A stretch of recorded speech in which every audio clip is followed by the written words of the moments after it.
And we are back. Sorry about the with 30k when we're trying to log in. Okay. Right. So we're going to try and log back in. It's the same server, EU1C070. The stream just cut out. Don't know what that was all about, but I think what I might do is just bring this down slightly. Bring the stream down. So I'm not using so much bandwidth, and I'm only at 2.2 megabytes a second now. Anyway, let's do the do. We're on version 3.22.0 on the PTU environment, running patch 8976730. However, I do expect it will be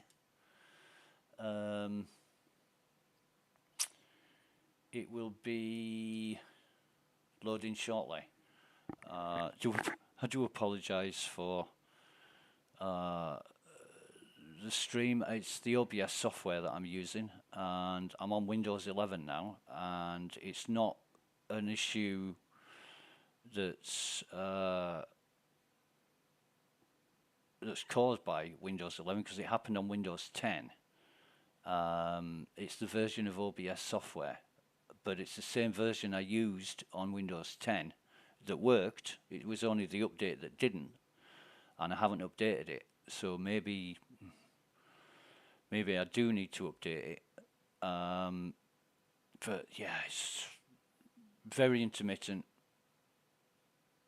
and unpredictable. And I've got to keep an eye on the stream to make sure that it's working properly. So just for the sake of continuity, I'm not sure how much I missed, but I was testing the infinite cruise bug.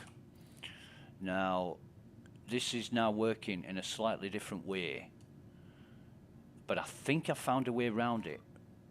I do think I found a way around it. Now then, if we grab a bottle in our hand, we're going to split these into single bottles, right? For the amount of cruise I've drunk this morning, I should have shares in the company. It's, yeah.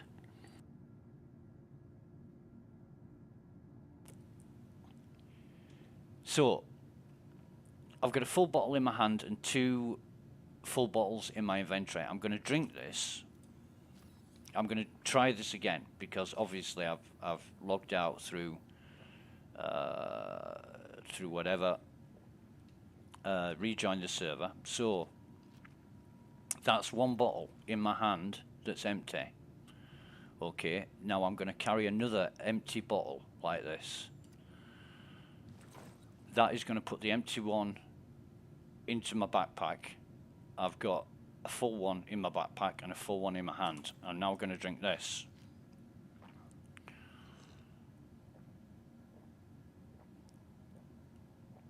In fact, I'm going to drink all the bottles in my backpack.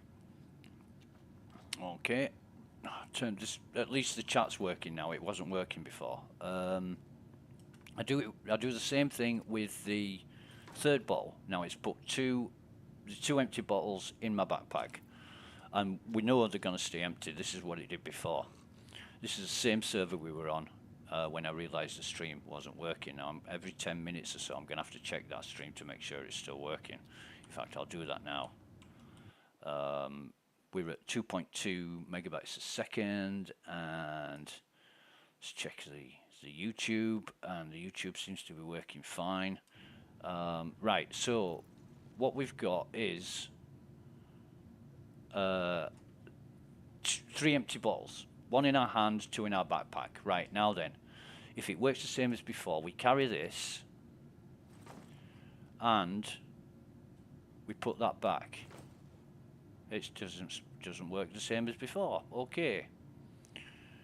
When we did that before, and I'm not even sure if I videoed it or not, but that's how it worked. You took the one of the empty ones you put in your hand and then dragged it back and it filled it up. So let me try this then. Carry one from a stack. It's now filled it up in my hand. That's how it worked before as well. So put that back in there, carry another one from my hand, and it's filled it up. Carry another one from my hand, an empty one, sorry, and it's empty. Right, so now this gets complicated, doesn't it? Now we stack the full ones and carry that. So one empty, one full. Close that, open it back up, grab that quickly and put it back in there. And then we have 3 full empty bottles. So, slightly different from how it worked before, but that's infinite cruise. We had 3 empty bottles, we've now got 3 full bottles by means and methods. You know, maybe a little bit of messing around with stacking them and separating them and blah blah blah. I'm pretty sure other people are going to find other ways and means of utilizing this exploit as well. But that is the infinite cruise sorted out. That's it. That's all I wanted to do with that. And I do this every single time. And I've said this 100 times or more.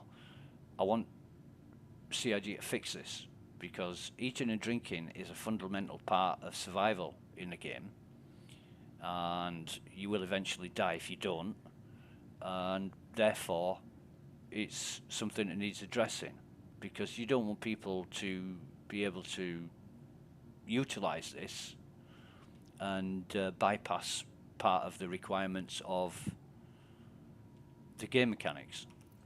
Anyway, that's it. I'm not gonna spend any more time on that at a minute. We haven't done anything apart from loaded all the stuff onto our ship and come to Everest Harbour.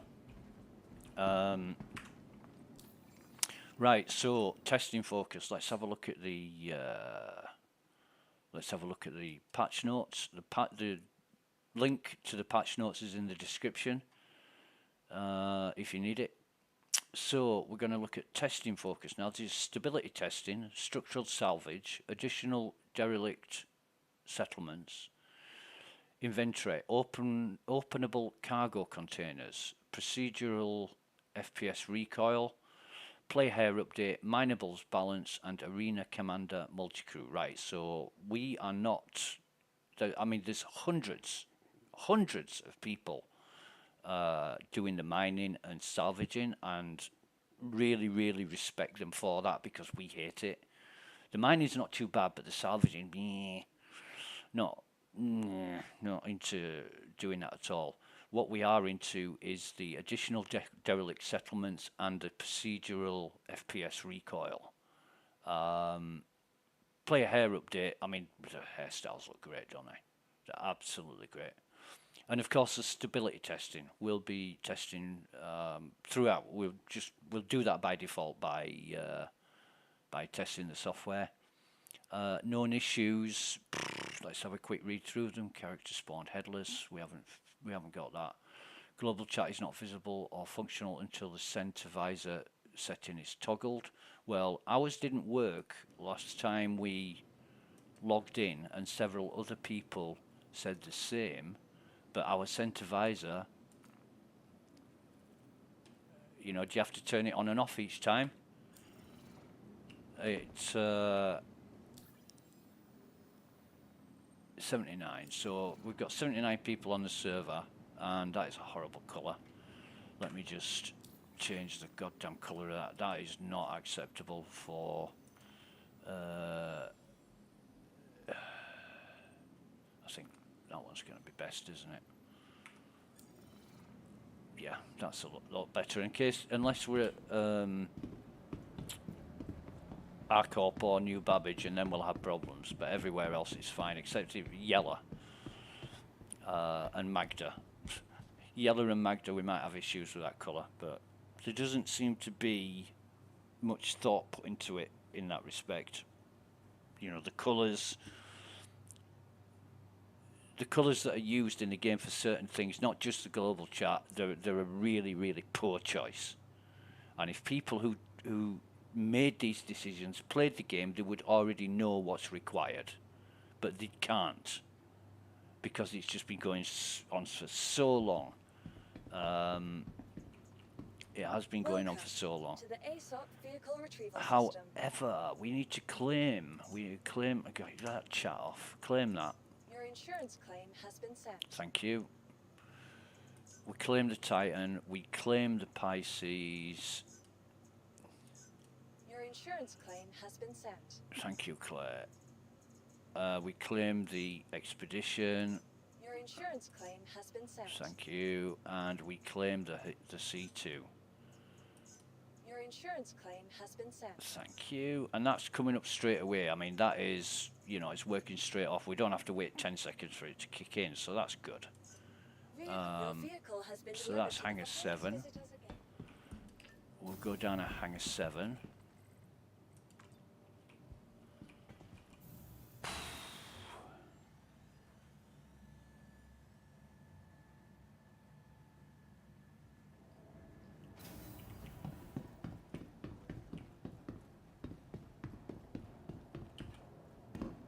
I don't know why I do that. It's just a Olympics thing, a hop, skip and jump, you know.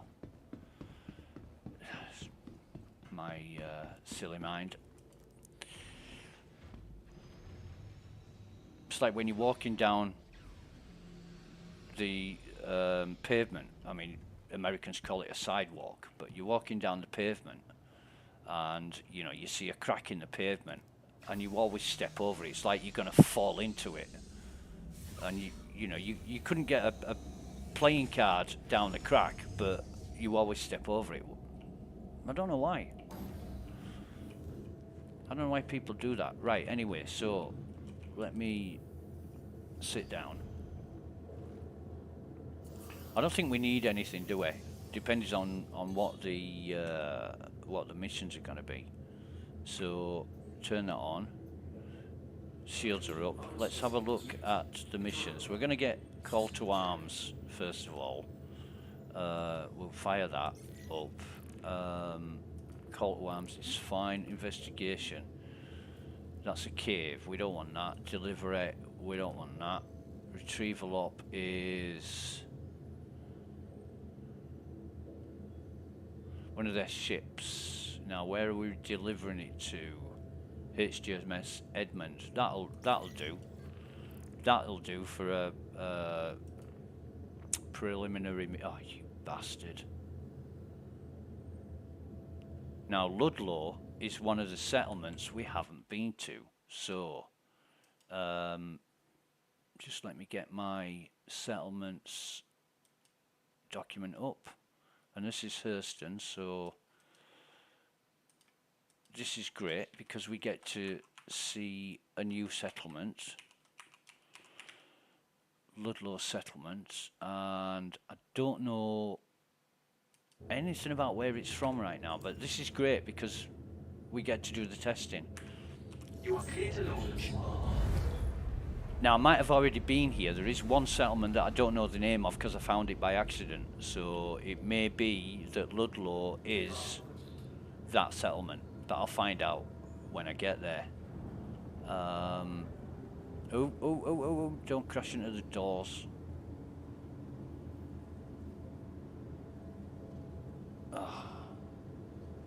We can go up now. Right. Where's our marker? There it is. There's our marker. And who's got that cutlass red? Thank you, and please visit again.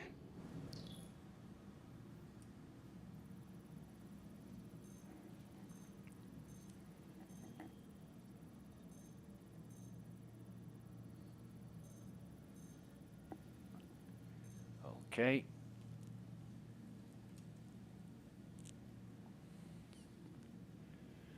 It doesn't tell us who the... Does it tell us who the owner is?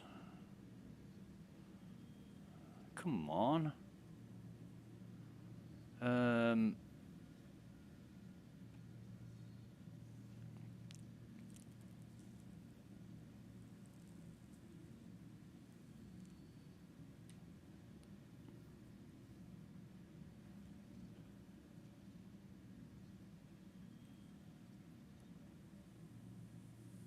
Nope.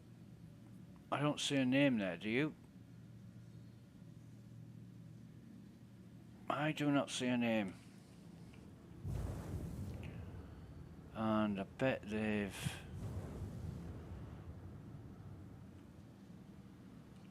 Yeah. That's... Oh, it is open. So it can be stolen. Yeah, right, fine, whatever. We're going to turn the quantum drive on now, and we're going to... Where are we going? HGSF Hiram. Is that the nearest place? That's way off, so Hiram's going to be the nearest. Let me fill this in. HGSF Hiram. Okay. And we'll get down to Hiram.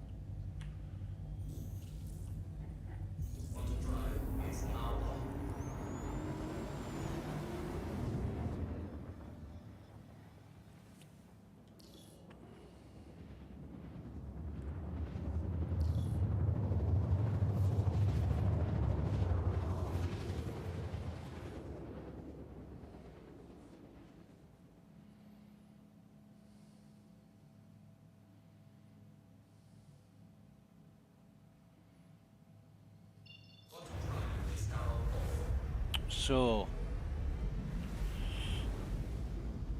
let me just do this.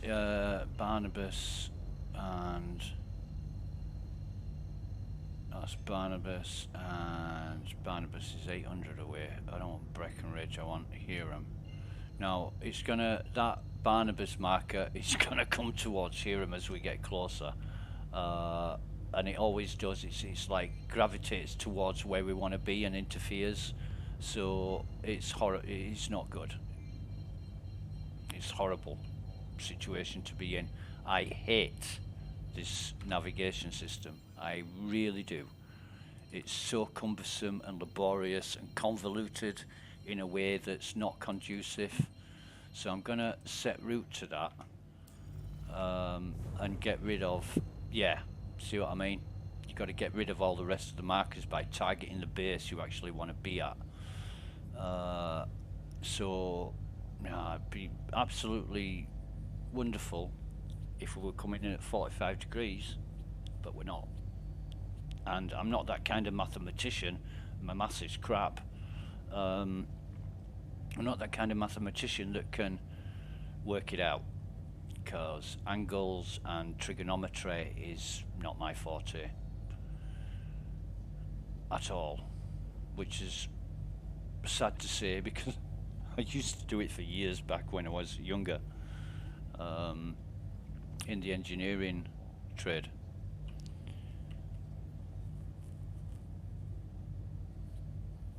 Toolmaking, mechanical engineering, toolmaking. Now, I don't want to be any lower than sort of 3,000. So I'm gonna fly towards this as much as I know it's dark, but my altitude, I don't want it below 3,000 because the guns will start firing at me. So I'm gonna sort of level off at a certain point and try and get above Hiram. Because this is a new settlement I'm going to, I've got absolutely no bearings, no idea of how far away it is or what heading it is. So I might actually get to 3,000. Oh, jeez. I'm trying to keep on the very, very top end of it. So I'm trespassing. I am trespassing, so I'm going to level it off there so as not to lose any more height, and what we're going to do is just... Oh, it's fucking firing at me.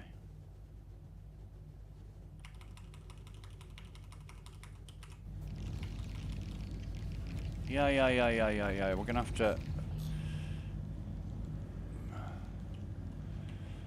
Go away, bastards. Right, so they've stopped firing. But... we're going to call it 4,000 next time. It's funny, you know. You get within 1,500 meters distance on the ground, or you know, what do they call it? Longitudinal. You know, or is it latitudinal? But you know, facing it, not above it, but facing it, and it doesn't fire at you at 1,600 meters. But you get 3,000 meters above, and it fires at you. Right. So what I want to do is, where's that goddamn bunker? There it is. So I'm gonna, well, I'm just gonna fly backwards basically until I'm over it ish. It's not exact, so I think that might be. Are we? Yeah, we're about above it now, aren't we? We are about above it. Maybe slightly to the left. Sorry, to the right. Maybe a bit back. Yeah, I'm going to call that a do. I mean, 3,000 worked yesterday. I wonder if they've extended. Yeah, maybe somebody at CIG seen one of my videos about how I take out turrets and thought, we're going to stop this one. Anyway, what I need to do is clear all routes in the map now. And where's my marker for my mission?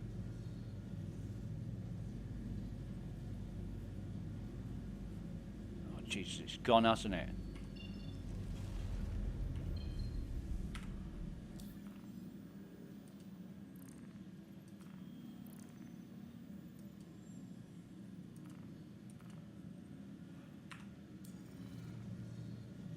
Oh, come on.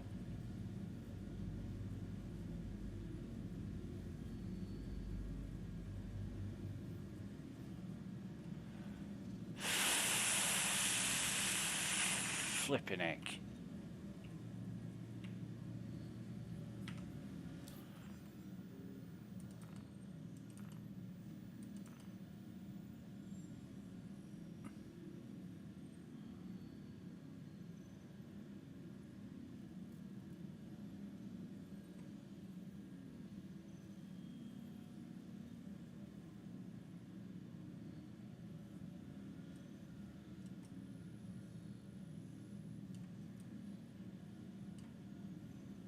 You've got to be having a laugh. How am I supposed to find it?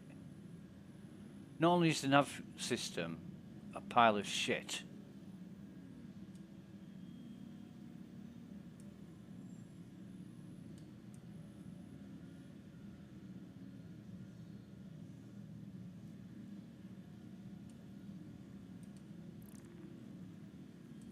I really hate this. I really hate this.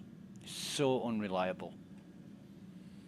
I mean, why can't CIG just get on it, fix it, and keep it fixed? Why can't they do that with everything, right? With absolutely every problem. Why can't they fix it and make sure it stays fixed? It's not rocket science. It's organization and competence and proficiency. And there doesn't seem to be a lot of that in this software with regards to problem solving.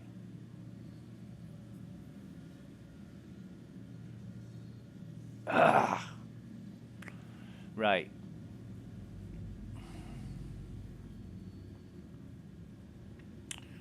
So what I'm going to do is go up 90 degrees.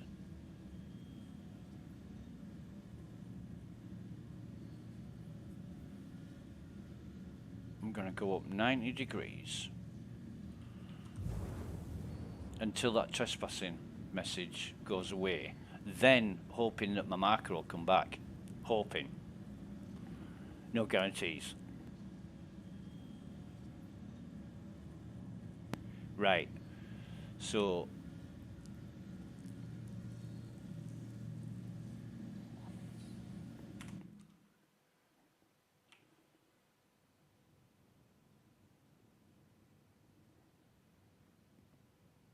I think I can just about. Oh God, no! Can't zoom in with the thing.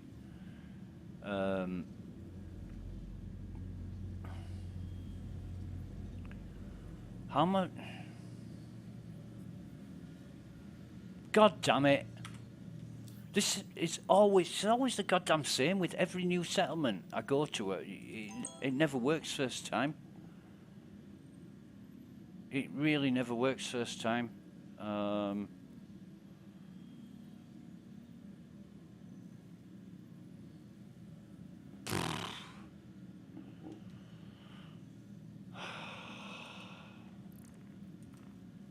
Another way is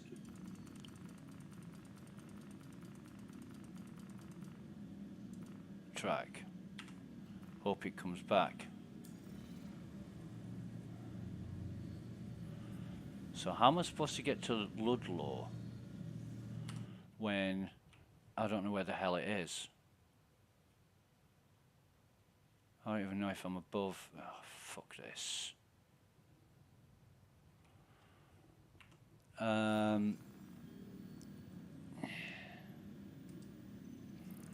you know what I'm going to have to do? I'm going to have to now waste, and I'm talking waste in capital letters, I'm going to have to waste time getting to Ludlow by any other means. In fact, I'm going to ask a friend.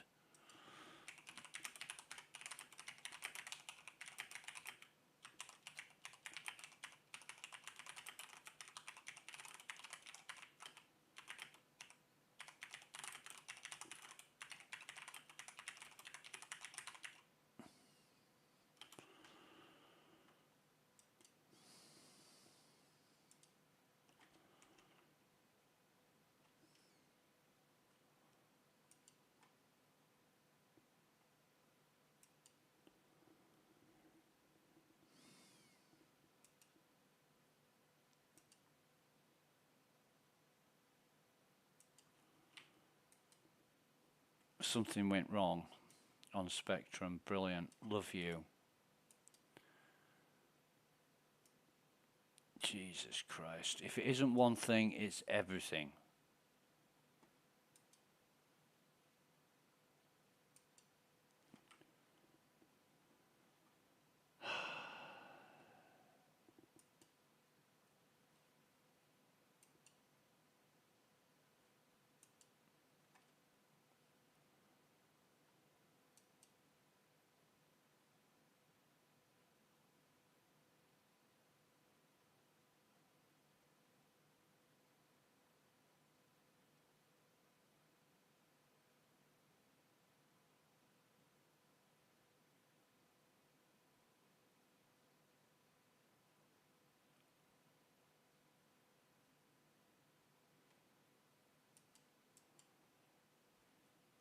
Are we back? Maybe. We'll try it.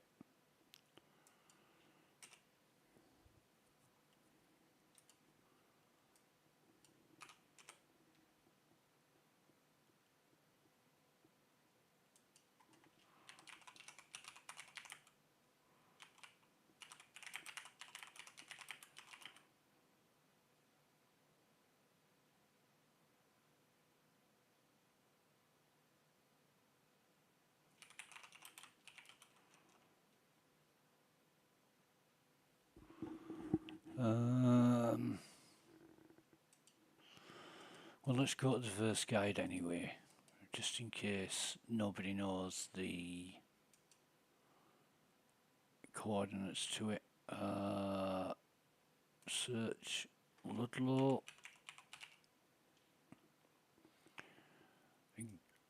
Garage Town. Oh,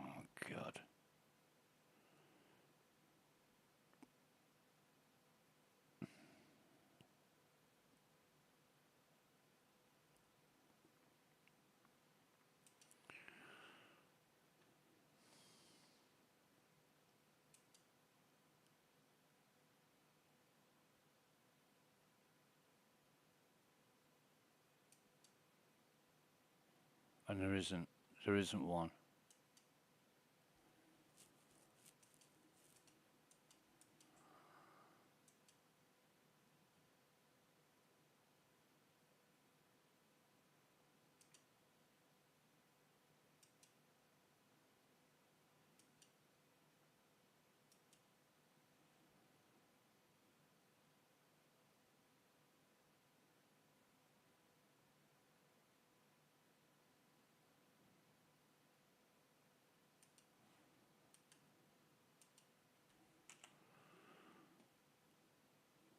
Right, I'm going to put Discord on because there's quite a few friends online.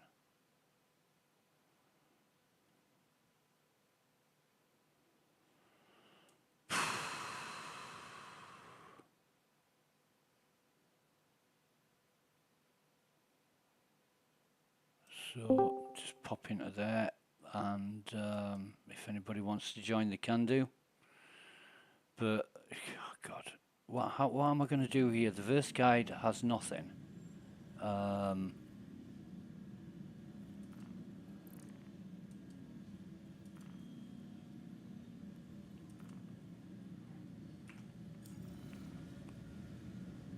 verse guide has nothing.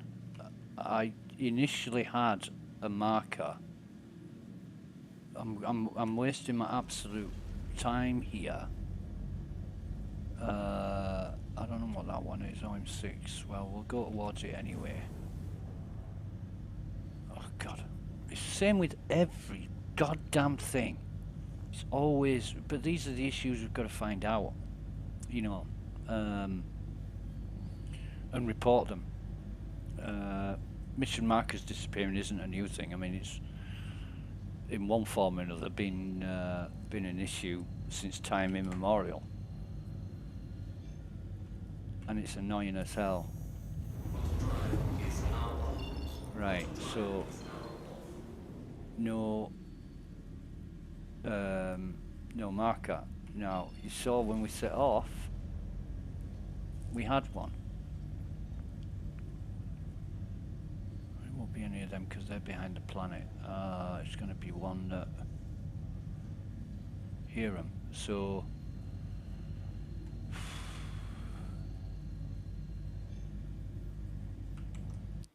why am I even doing this? Thank you, mate. Thank you. Thank you. So it's 162.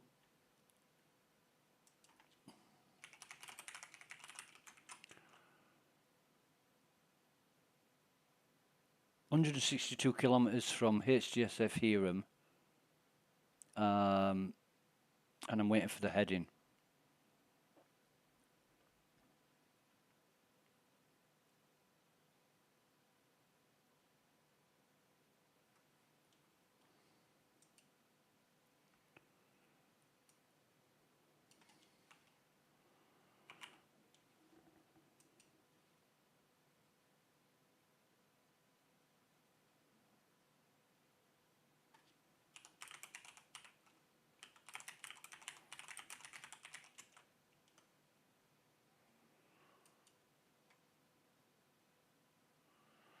Right, so we've been given a Google list of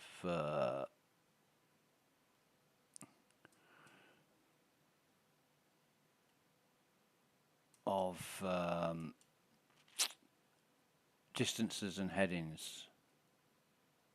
So bear with me a minute, and we'll get this sorted out. Star Citizen.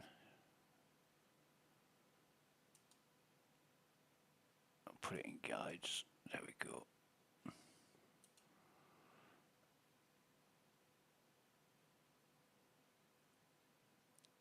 Yeah, that's good. I like that.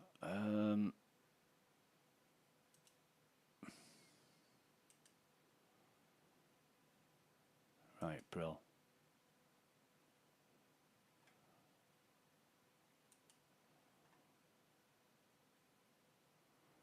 So 93.5. So what's that going to be? That's going to be 9270. It's going to be 273.5, isn't it? 273.5 at 162 kilometers.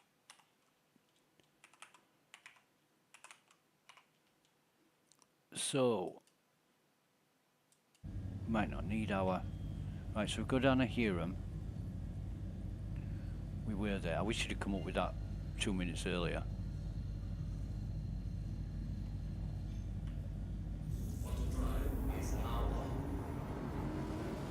Because I was above Hiram, wasn't I?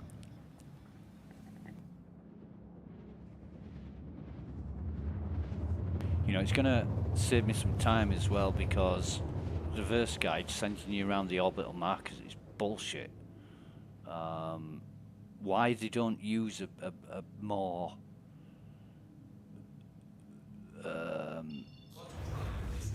you know, straight line method.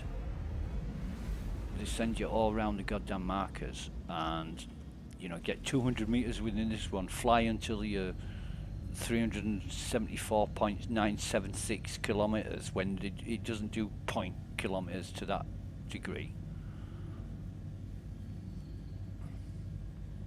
Just 45, so yeah, it's like verse guide must have been designed by CIG because it's so convoluted and fucked up. You know, if there's an easy way of doing it, nah, fuck that. Get them to waste hours doing it instead of minutes. That's the CIG way. No, it isn't. CIG are making things easier. Yeah, like what? Spending 30 minutes flying to a fucking destination without a quantum marker. I get ya. Yeah. No, I totally disagree. I'm a CIG fanboy. I absolutely love it, and they can do no wrong. Well, you're going to say that, aren't you? Of course you are.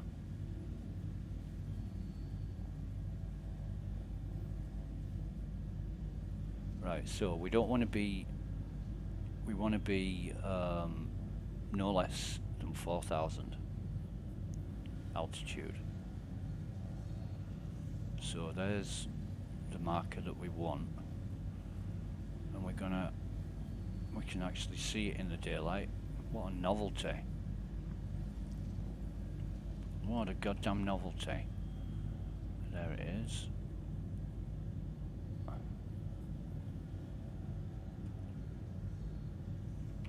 Oh, come on. Yeah. Now what are we at? 4,200, so we'll bring that up. We're not getting shot at yet.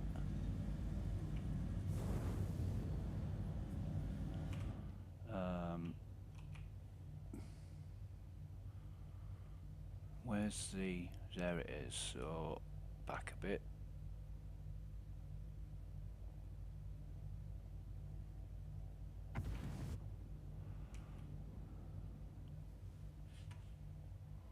And that's about... It is about central, isn't it? Maybe it could do with going a bit to the left.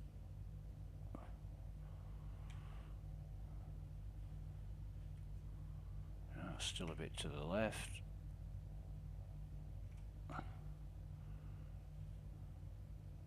Yeah, I think that's about central now. So I would say we're pretty much above that now. We're going to use Chris's guide to guide us. And what did you say? 93.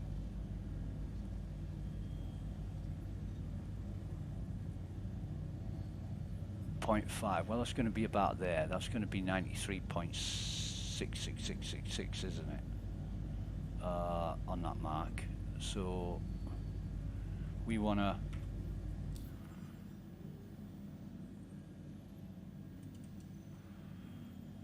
mark HGSF Hiram. Where are we? HGSF Hiram set route. And it should tell... Oh god, I can't see because of the... Oh, it doesn't matter. We can do this. So let's set off. Well, not at that heading. Right, so we'll set off here. Boost up.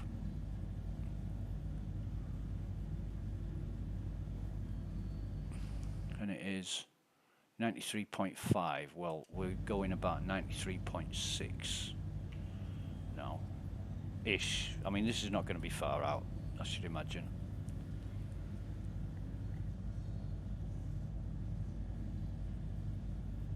But thank God for that. Thank God somebody's gone and bothered to do what I'm currently creating for myself, which is going to be very helpful, because I'll be able to look it up and say, right, this is where I need to go, this is the heading I need to take. And without it, I'm screwed, because the mission marker's failed.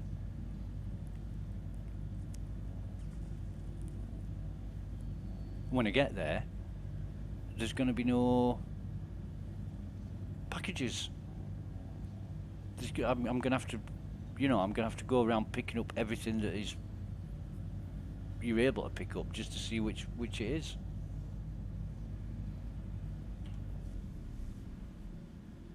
It's nuts.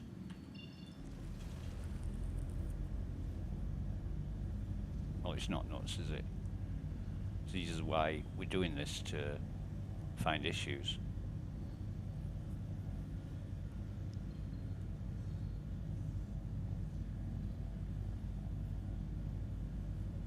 But on top of it not being very easy and straightforward, you've got to fly there, not quantum there. And in addition, I've got to now find out where the packages are, if they can be collected. I'm hoping that if I do find the packages, they'll trigger when I pick them up, because there's not a lot you can pick up there in the way of packages. Let me just have a look at the map again, and I don't even know what that says. Let me take this off.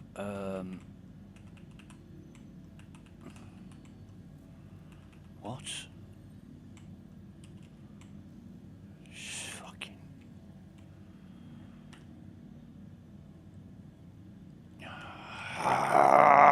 All this fucking messing around. So we're at 51. Right. We just keep on going for 162 kilometers. I wish there was some kind of screen you could bring up for your waypoints as well, for how far, it's really so badly thought out. And I know they've got nav system 2 coming in, but that is going to be interesting.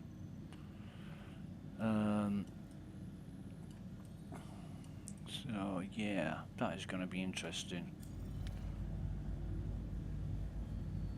And we're rising, so we'll lower it slightly.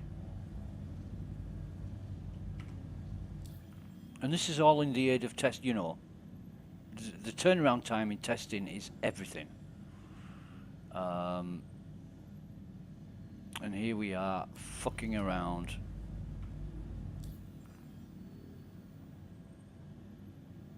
And why hasn't that kept my route? Fucking brilliant, isn't it? Isn't it, eh? Why hasn't that kept my route from Hiram? So that's 80.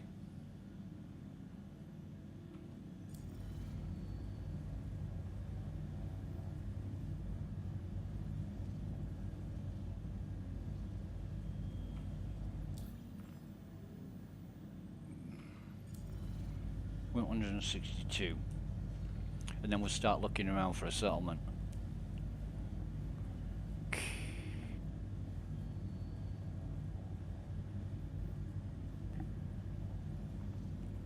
If, from my own experience, when friends say to me, "Oh, I've got this problem and I need your advice on it," and they tell me what it is, and I'll evaluate exactly how much time it's going to take me to advise them or fix it, or the time involved in what they're asking.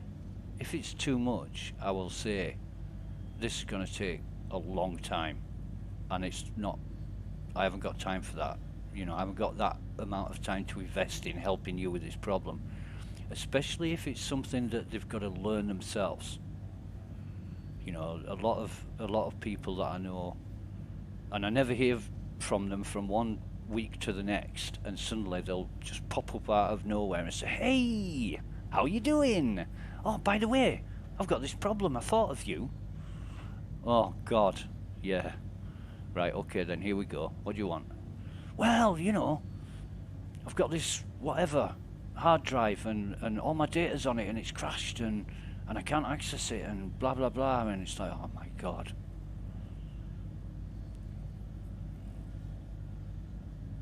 And you know they're only contacting you because you're good for what they need to do. Other friends, like close friends, ring me up, just, how are you doing? What's going on? I haven't spoke to you for 2 weeks. You know, and it's totally different. Right, so that's 127. What the hell's this down here? It's right, okay. Now I'm just looking down here and thinking, what the hell's that? But it's just a group of rocks. But that might be something. I'll see when I get there. Or even this. What's this? No, it's just a pile of. Nah, that's not it. I don't think.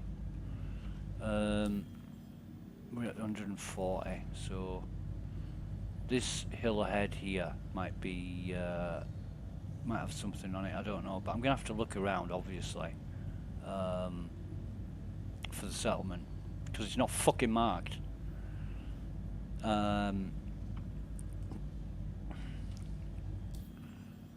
But we're gonna cut engines at about 150, because we know we travel about 11 kilometers. So if we cut engines now down to SCM, we'll go down to SCM here, and then once it's stopped, we'll have a look around, see what our distance is.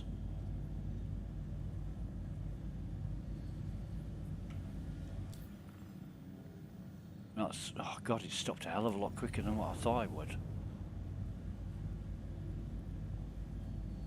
It normally travels 11. Once you're doing full speed in this ship, and you bring it off auto cruise, from cancelling to stopping is like 11 kilometers, and this went what? Not even 3. Okay, well, that's a bit of a difference. So that's 155.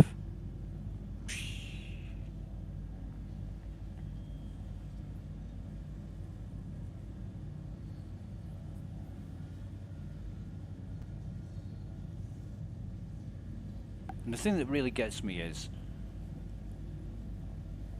when I take on a mission like this and I don't achieve it, it loses reputation, and I'm not like stuck for reputation, but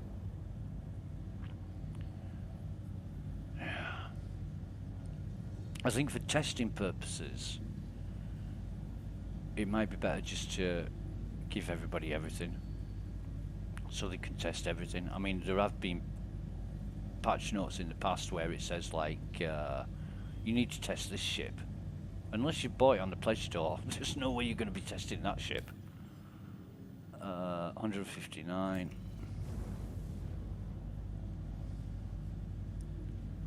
I think, what was that one a while back? Was it like the, oh, what do they call it now? That alien ship beginning with P. Or does it begin with P? But you know, 160. We should be able to see something now, to be honest.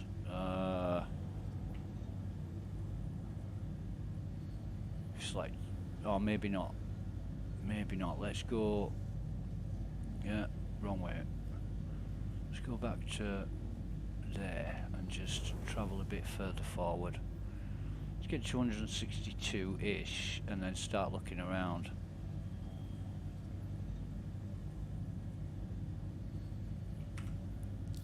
But at least I marked right, so that's it.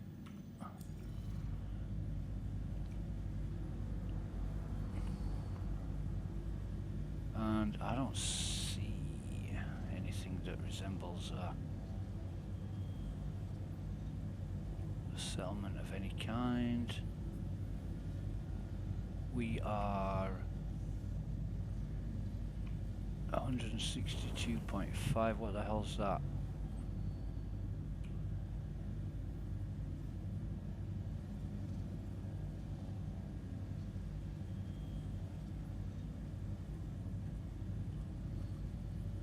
Go down there.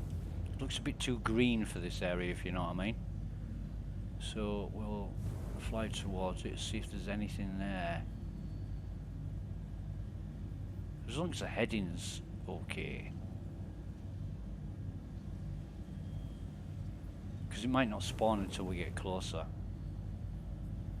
is what I'm thinking, but the instructions I've been given are 162 kilometers on heading 93.5.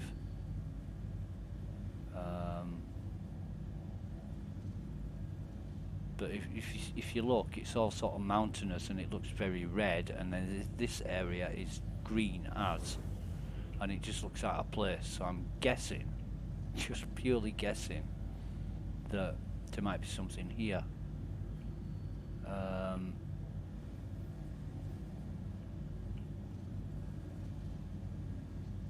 See all the flora spawning as we get closer, but there's definitely nothing there.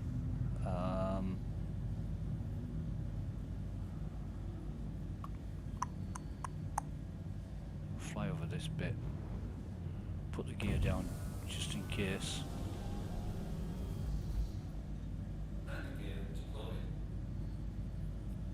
Looks like lava flows, but you wouldn't get grass growing anywhere near, grass or plants growing anywhere near the lava flow.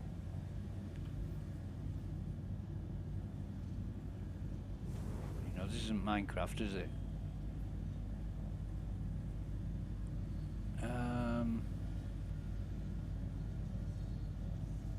Let's check this out. It does look very suspicious, does that? I don't even know what they are. But yeah, where's this goddamn settlement?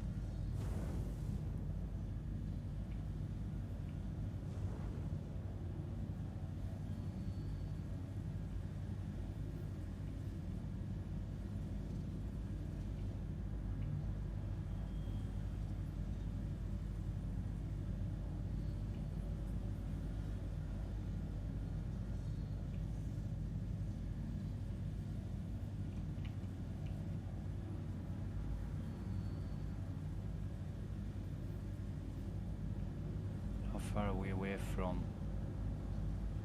Hiram? 147, so we did say 273. This is why we make our own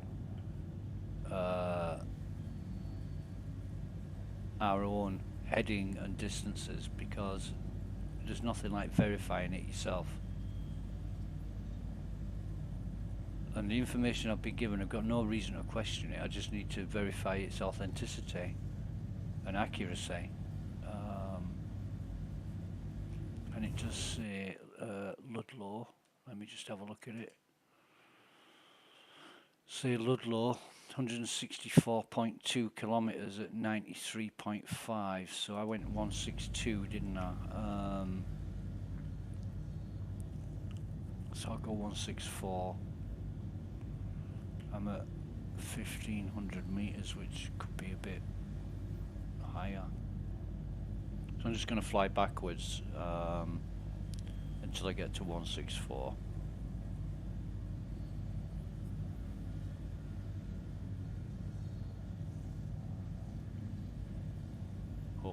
crash into the goddamn ground. But this is weird, because at 164 I'm nowhere near the green bit where I would expect to find a settlement. Obviously, they're not going to be living in the middle of a lava lake, are they?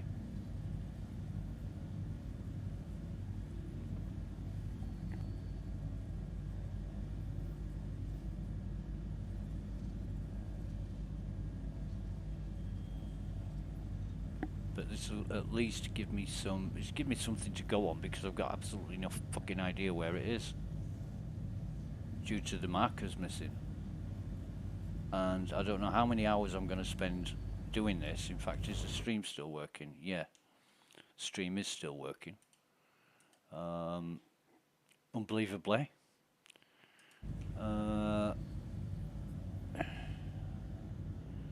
So yeah, I mean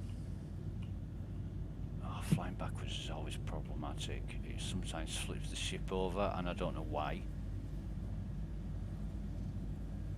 Basically, how you fly a ship in Star Citizen is how you sail a boat. And a boat will generally go as well backwards as forwards. But for some reason, right, so 164.5. Right, now then.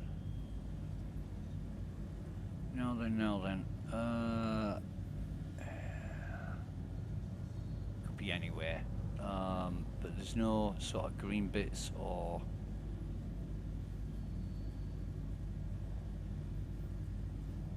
Well, let's do this bang on to the instructions. So we've got, what have we got? 164.2 at 93.5.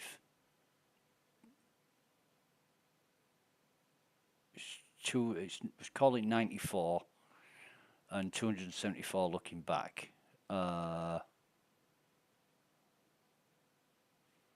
So we're not there, are we? We're at...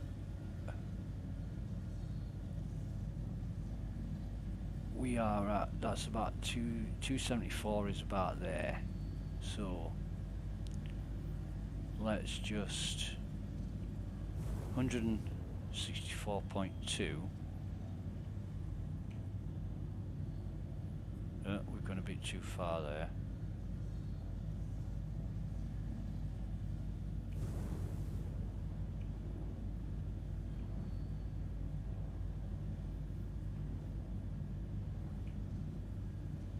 Right, so we're at 162.5.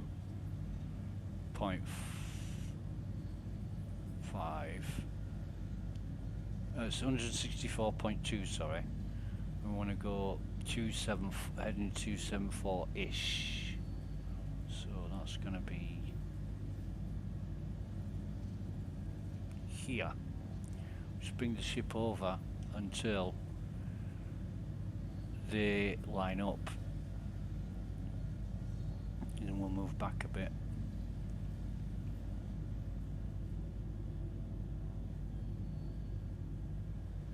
And we're dealing with hundreds of kilometers, so it may take a while to get here. Oh God, I've gone way past what I need to be.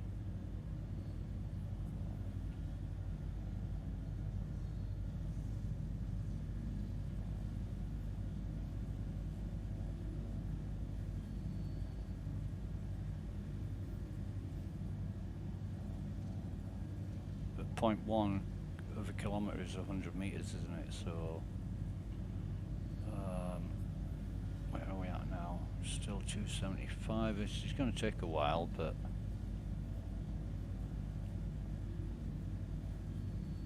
keeps moving.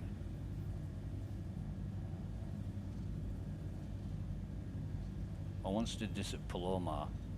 Lost my ship at Palomar. It's just 511 kilometres or 581 kilometres from the nearest quantum marker. It took me 4 hours to find my ship. Oh, best part of 4 hours, honestly. But I took a video and I knew which direction I was going. I knew exactly where the heading was, and when I got there, it wasn't there.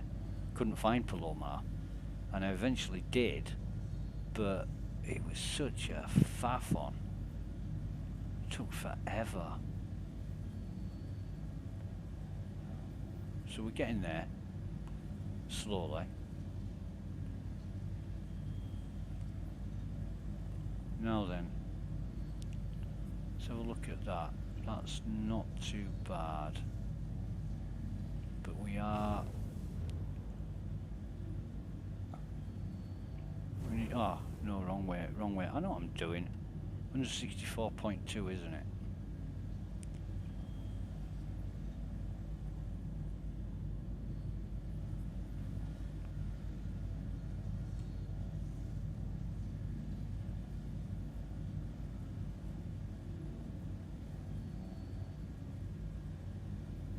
So I would say that is around 160, sorry, 274. So if you just come back.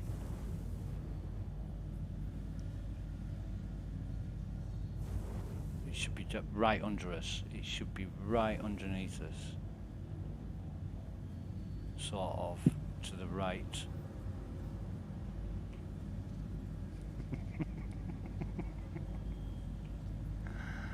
Yeah, right.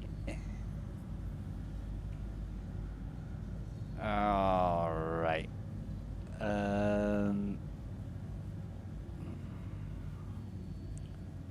Now there are some green bits over there. La la la la la la la.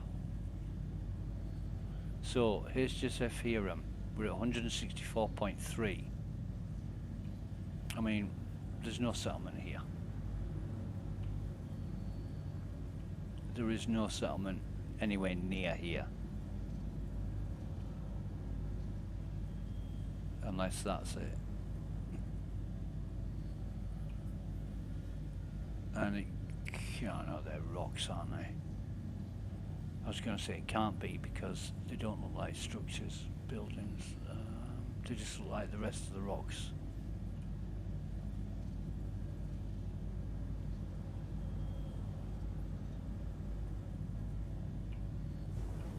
But what's this?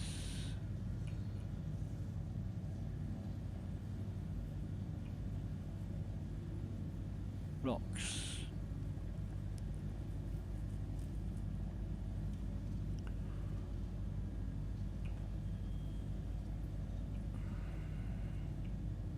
So all the settlements so far have been in, unless it's a scrapyard, they've always been in like a green area. But what's that one called that I went to the other day? Finn's Folly. Finn's Folly is, oh sorry, no, Pickersfield is a scrapyard. No grass whatsoever. Nothing. No. Nothing to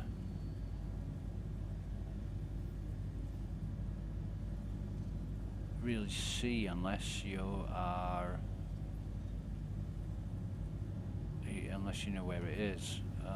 Oh, Shadow of an Andromeda. That's the most interesting fucking thing I've seen yet. Let's go over here. Just travel. See if we can find anything that looks like a settlement or otherwise.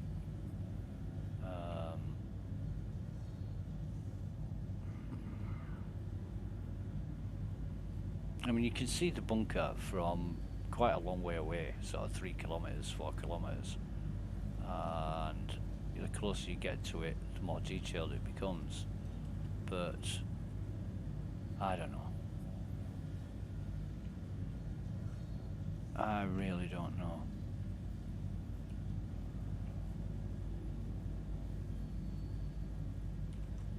Just bear with me.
So I don't think he has. I know what I'm looking for.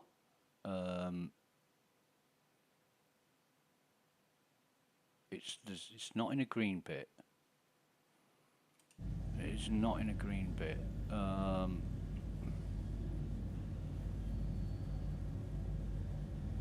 So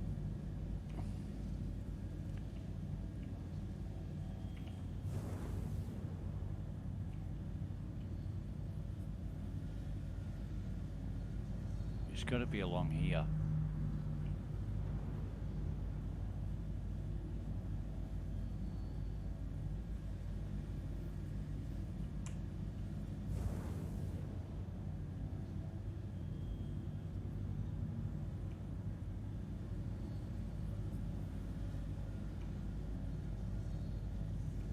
Going the other way is just the wrong way.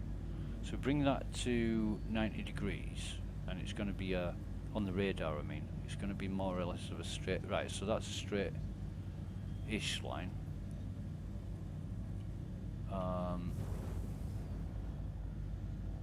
Just come along here a little.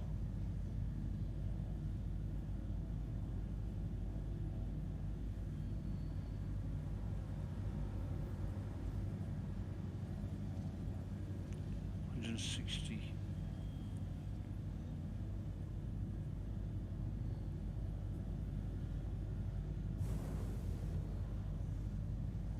Right, so that's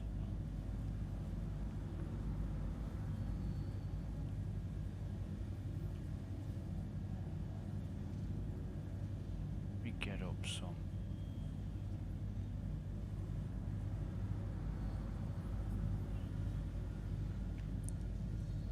So we want to be still this way. If we bring it round to 90 degrees again.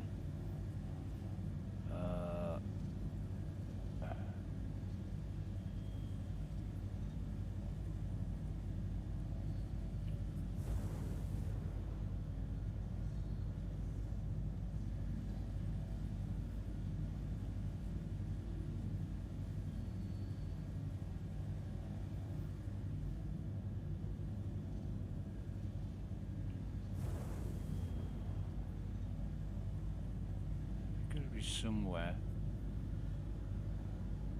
It has to be somewhere.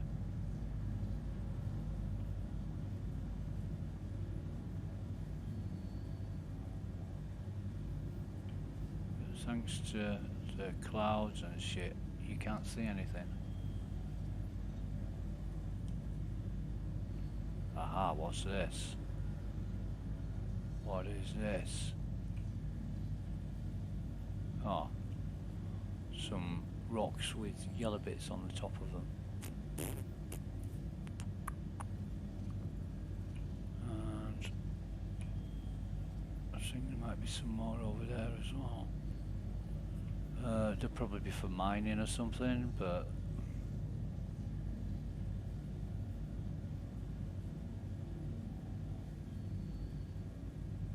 there's some more down there as well, look. I don't know what they'll be, but they look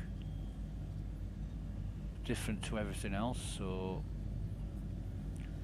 100 and that is definitely, so we're definitely where we need to be distance wise, but heading wise it should be over here.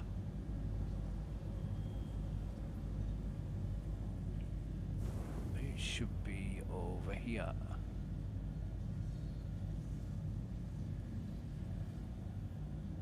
I'm going a bit, yeah. I mean, if I'm a kilometre out or something like that, it'll make all the difference, but this is why I need to work in exact values.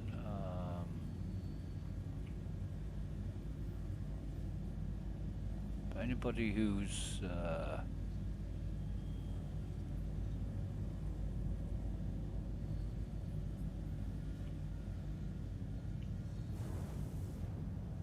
I mean, that is 100.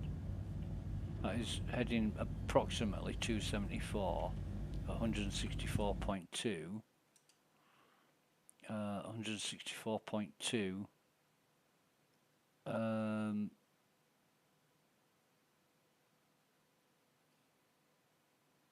Looking back, it's 274. Heading 274, so, gonna run out of goddamn fuel looking for this.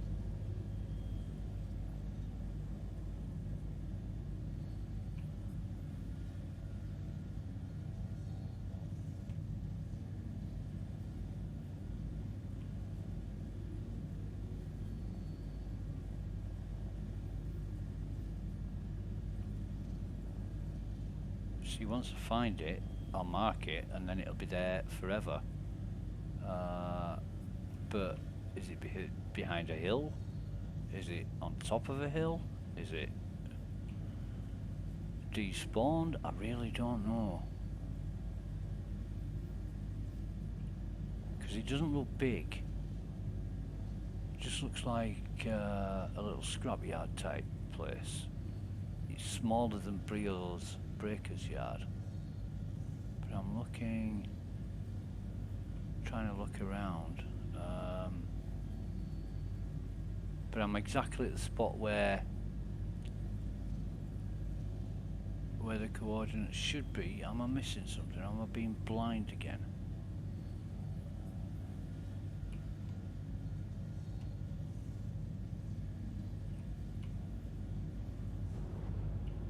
Let me just take a peek over this hill.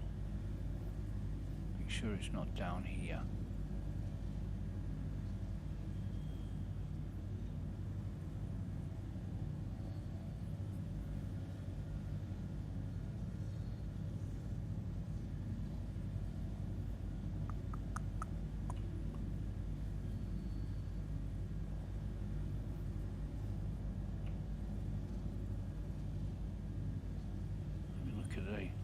Picture again.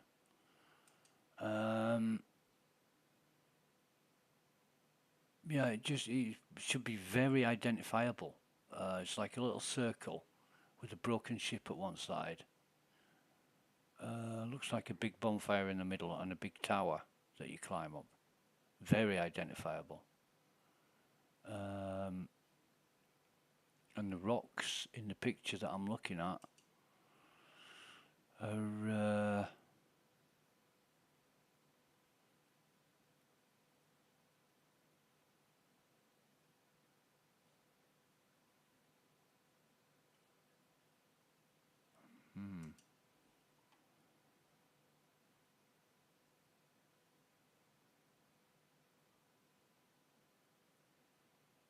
are meant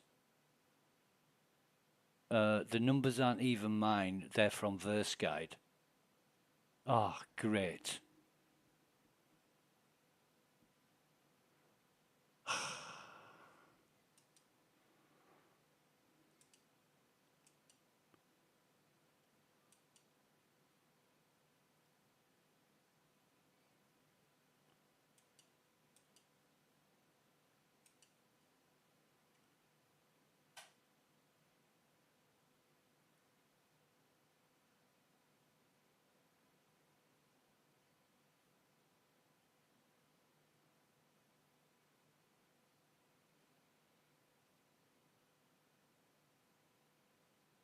Just bear with me.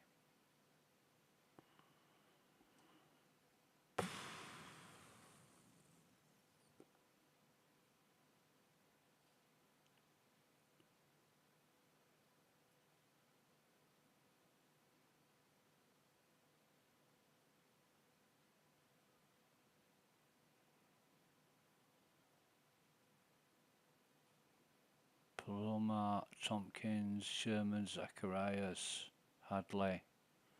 We want Hiram as our starting point.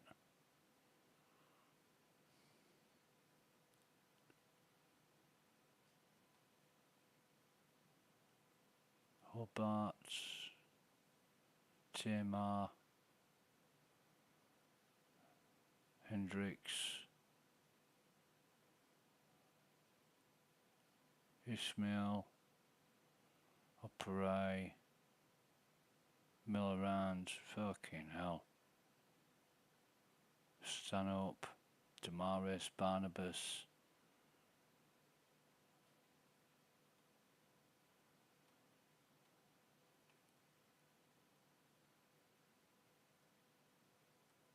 Right.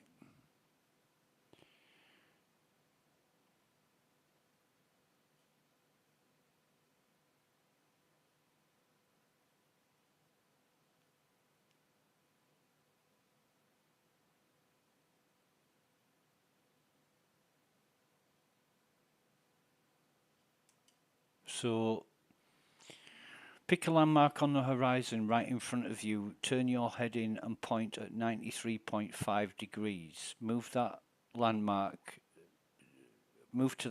in a straight line. Pick a new, more distance landmark as travel. Do not pay attention to the compass anymore. Keep your heading constant. Your bearing will change. Well, yeah, that's the general rule. Keep going for about 11 minutes at 250 meters a second until HJSF Hiram is 164.2 away. You may adjust your position with the OM coordinates listed on the right. What fucking OM coordinates? There are none.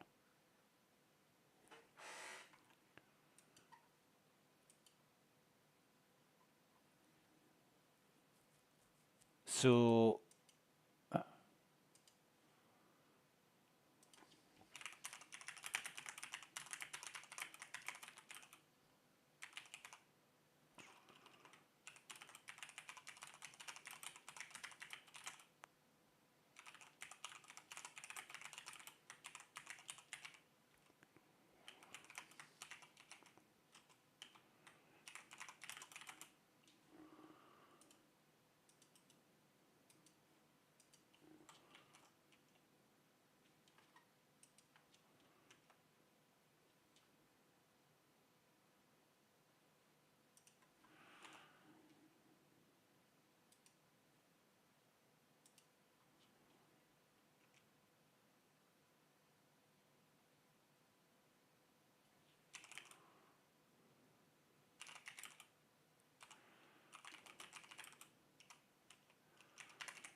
refresh the page.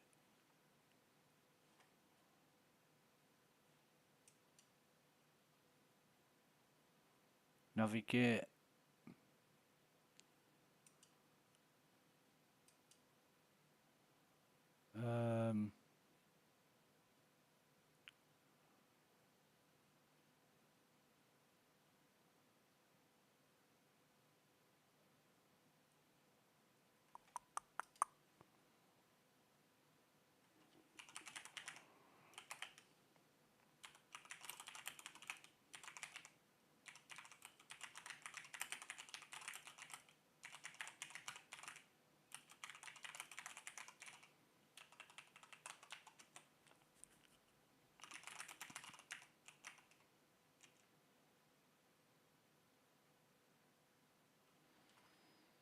So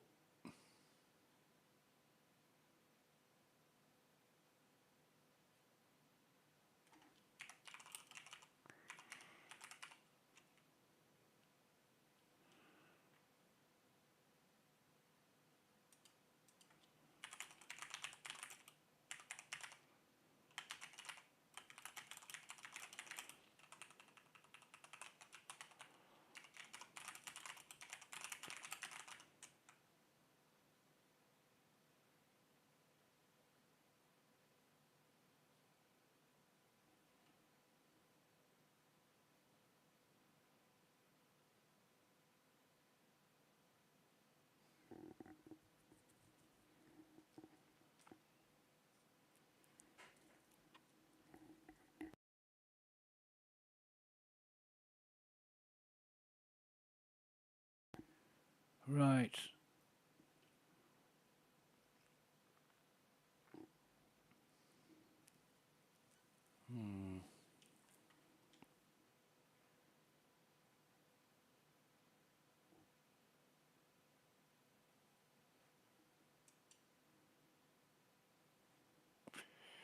Ludlow, navigate.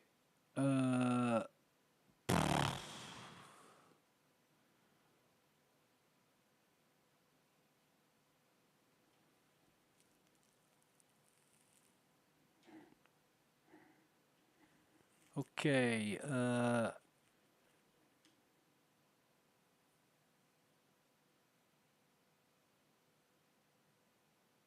OM1 should be 16, according to my mate, 1657.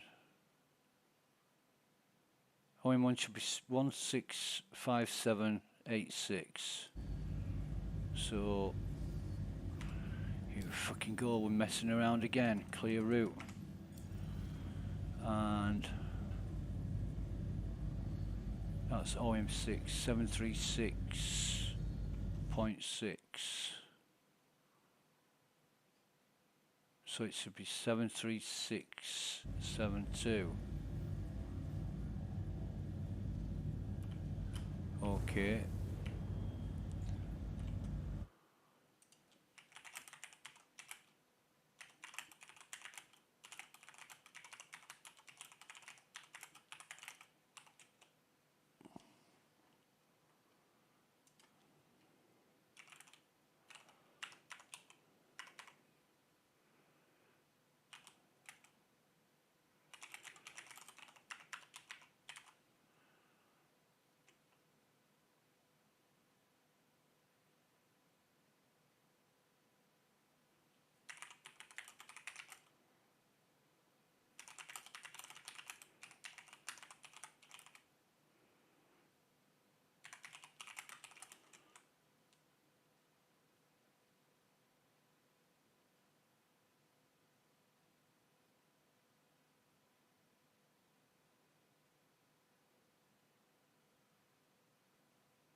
So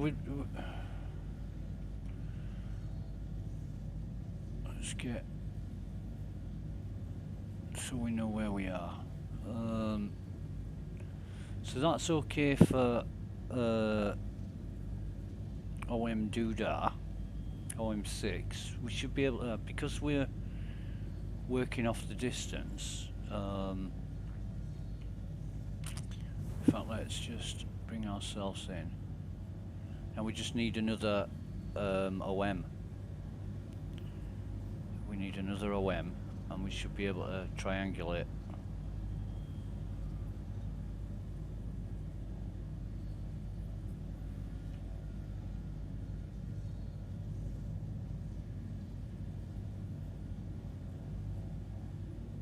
Hopefully not one above us, because that'll be a bit inaccurate. But honestly, I'm absolutely fucking sick and tired of this now, because the fucking marker disappeared, and that is the same one as that's OM6, what we've just checked out. I'm absolutely sick of this now. I'm just wasting so much goddamn time. So that's OM2 1842, and OM2 should be 1840. So we need to come back a bit.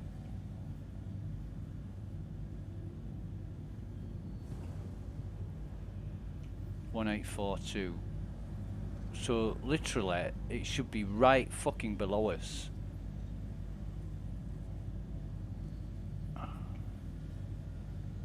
It should be right below us. We're not that.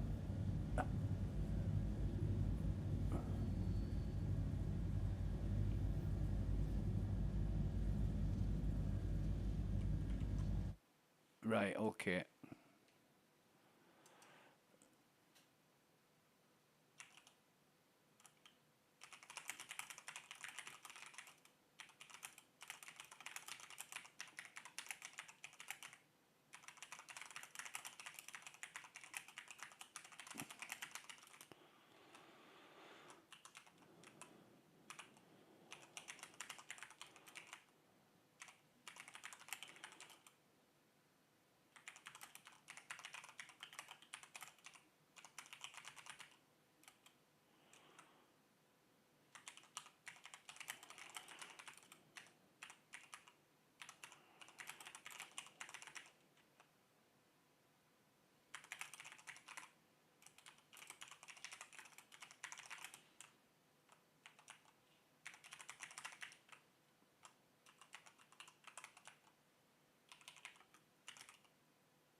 So what we're going to do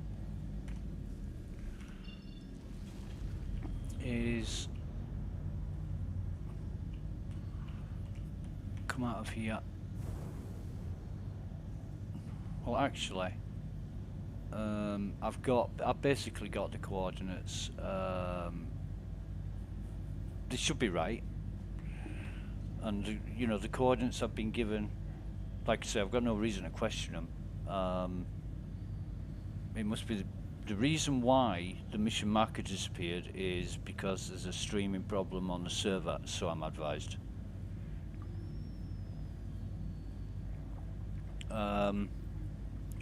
But how long have I been streaming now? An hour and 31 minutes, and yeah. So that's, I'll call it an hour, looking for that goddamn settlement that doesn't exist. And we were in exactly the position we needed to be. We were only 2 kilometers out on one of the OMs, and we corrected that. Still no settlement. So I can only guess it's a server issue, or it is there and we just can't see it.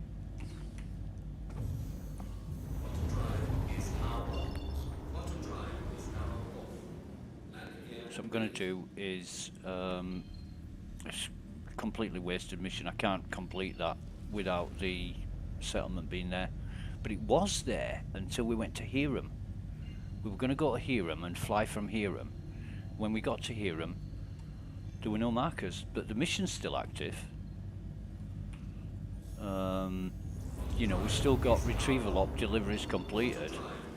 So I wonder, there's no way I can log out, or if I kill myself, if I just land and suicide, will it bring back? Will it let me keep the mission, and will it bring back the markers? I don't know. Let's try it. Let's land first. Dock at Everest.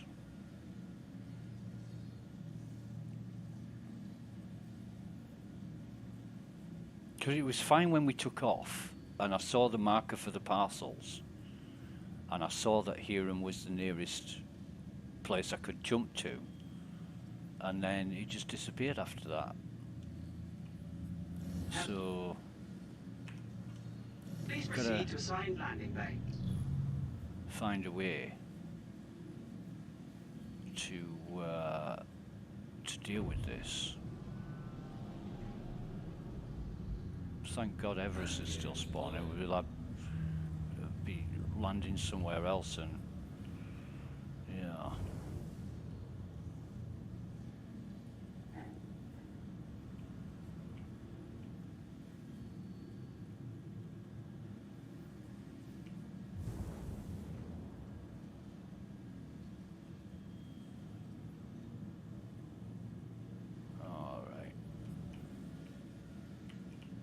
So we'll land here,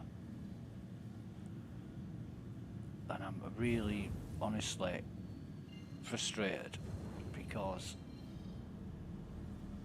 I can't, I can't even begin the mission. Well, yeah, I can begin the mission. I can't get any further because there's no goddamn settlement. And I don't know what's going on with Verse Guide. I mean, my mate gave me the link for Verse Guide. I'm looking at Verse Guide. There's nothing on the under coordinates, and other people have said, I said I'm using Firefox, and other people have said, well, I'm using Firefox too, and they're displaying all right. And I'm thinking, what the hell's going on with my browser? It's just, problems like this, and they just mount up and mount up, and it just causes you to spend so much more time doing things. And when you're testing software or testing anything, you need the quickest turnaround time possible. And it's just so mind-numbingly difficult. It's a rigmarole. It really is.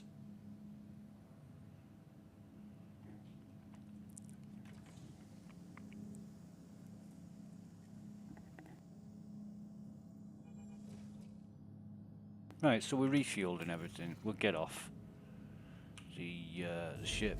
I hope it doesn't take off from a hangar floor and leave us 200 meters in the air. Anything on the ship we need to take off? No, it's empty. Right, okay. So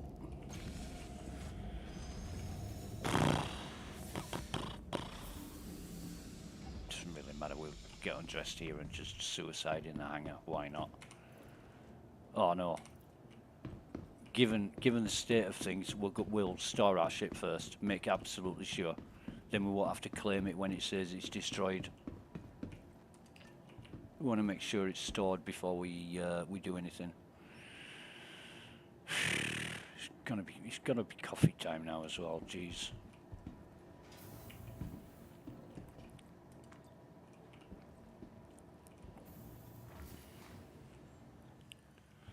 Right. Are we still? In fact, are we still streaming? We are still streaming. Stream's not quit out on us yet. That's another problem this morning. Welcome to the ASOC. Right, so we store our ship. It's stored, and the name's coming up, so that's good. Okay, I'll put all my stuff, I'll just move it all out, and then just rip everything off me. Right, okay. So I'm definitely naked, aren't I? Yep. No pending delays. Backspace.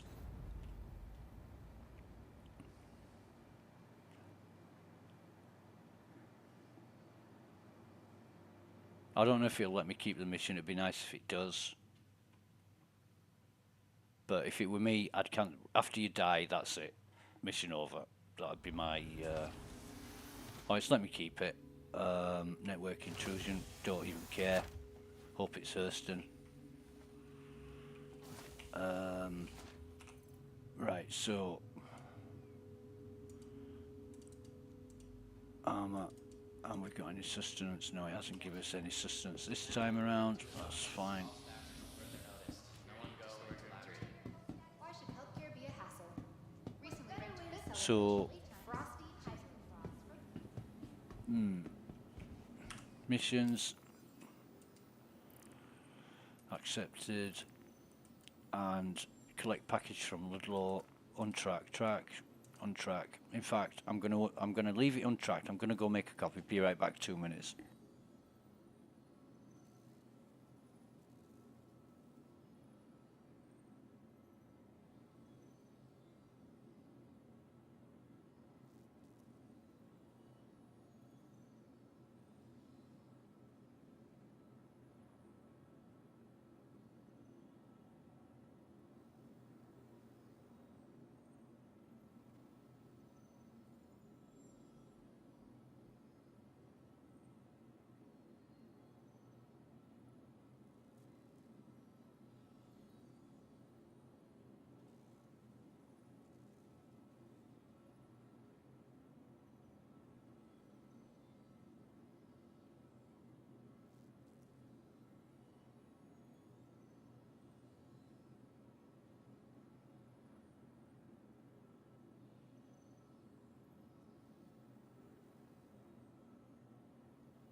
Welcome to Meta Unit. How may I help you?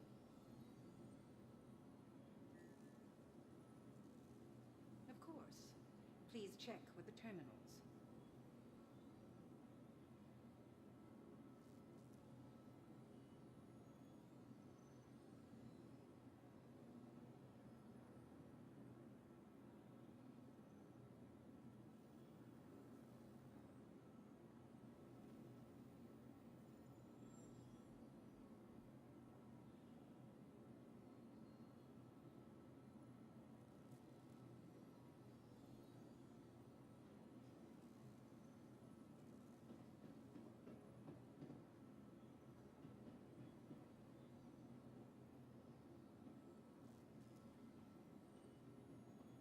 You should consult the terminal for that.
And we're back, right.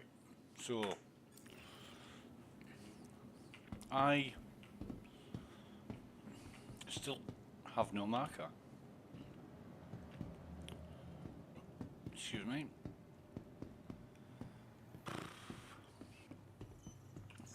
Welcome to the ASOC Vehicle Retrieval System. Your So- vehicle has been delivered to the follow. Please visit. Hang on a second.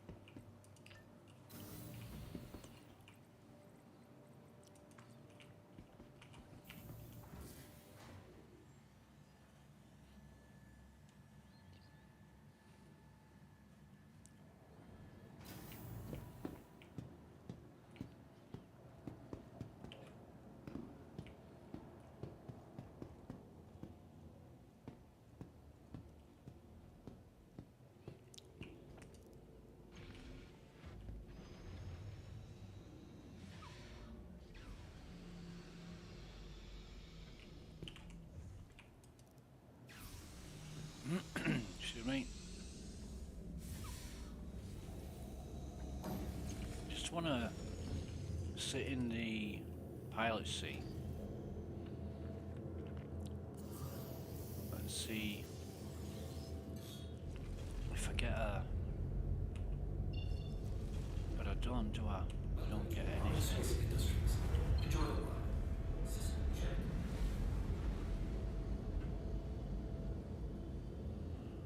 I get a marker for the ship, but nothing else. So yeah, fuck this. Log out. Log back in.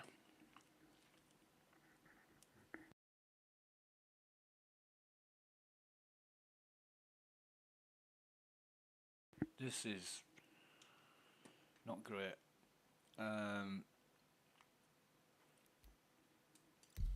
So we'll go back to the USA.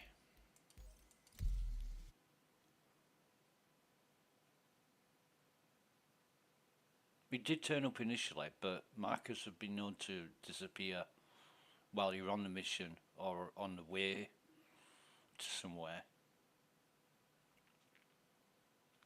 And that mission will have gone now. We won't be able to carry on with that one. We'll have to find a new mission. And it's a shame because in the patch notes, the settlements are one thing we need to test. And I've got absolutely no results whatsoever apart from there's no settlement where it should be. And you know, like I say, I'm trusting the coordinates that I got off a friend. There's no reason to disbelieve that there's any problem with them. It's just I don't know what's going on the server. But we checked them. You know, we were at the distance. We were at the right heading. We checked the OM markers because to triangulate a location, you need 3 different distances. We had OM6, OM2, and HGSF Hiram. With those 3, even if they were all coming from the same direction, with those 3 coordinates we should have been able to pinpoint our precise location, and that's what we did, and there was no settlement. So yeah, god damn it.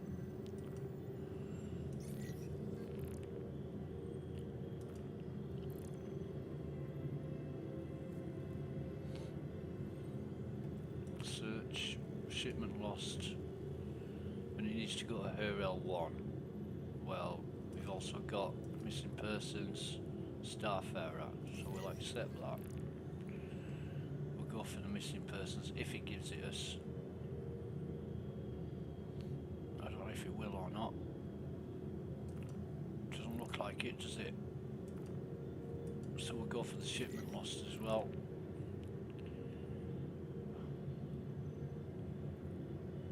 And it's given us the investigation at the same time. Right, okay. Okay, now, here we go.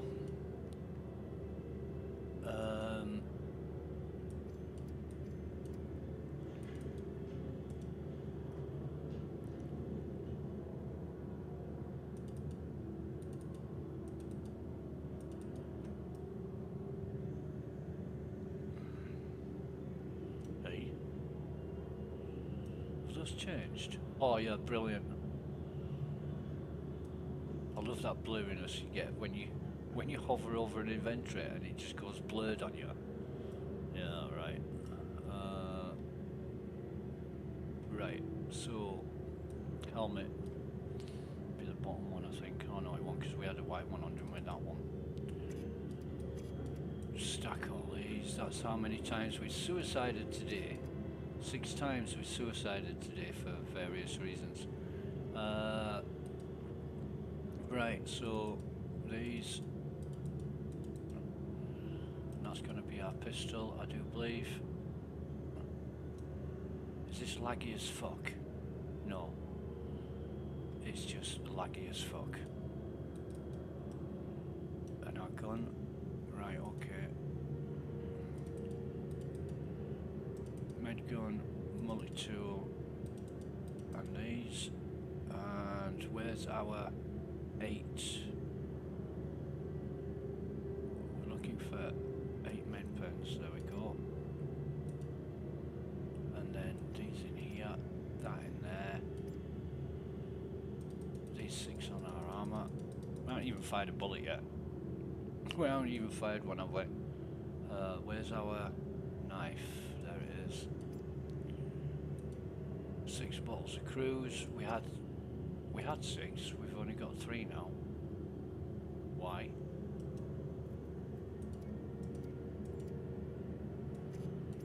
Okay. Oh, because 3's still in our backpack. Right, okay, I'm with it. Yeah. What are we missing? Not a lot. So, we'll set off on this. Again, comms not working. Comms still not working. So what we've been asked to do is go into turn it off and on, toggle it, and then it's working. Right. Charnel, fucking hell.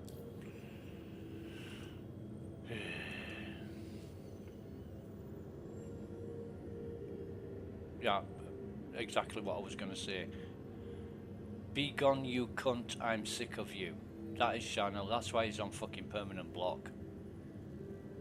He's a complete dickhead. And he's another Star Citizen player that's spent a shitload of money on the game. I think he's got 2 accounts that are both Space Marshal or something like that.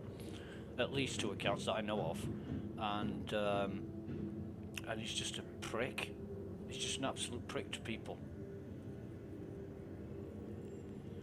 And I tend to ignore him as much as possible, but yeah, you can tell it's wave 3 now because all this shit comes seeping out of the fucking gutter.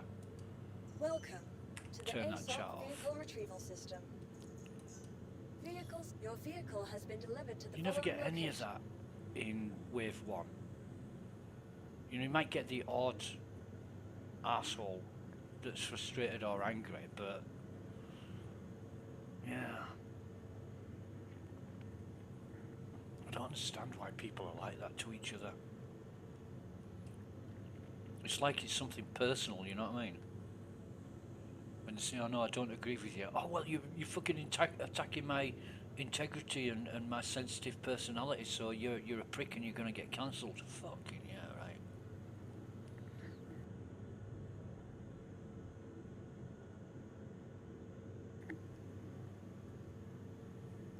Right, so Please visit us again. we're at Hangar 7.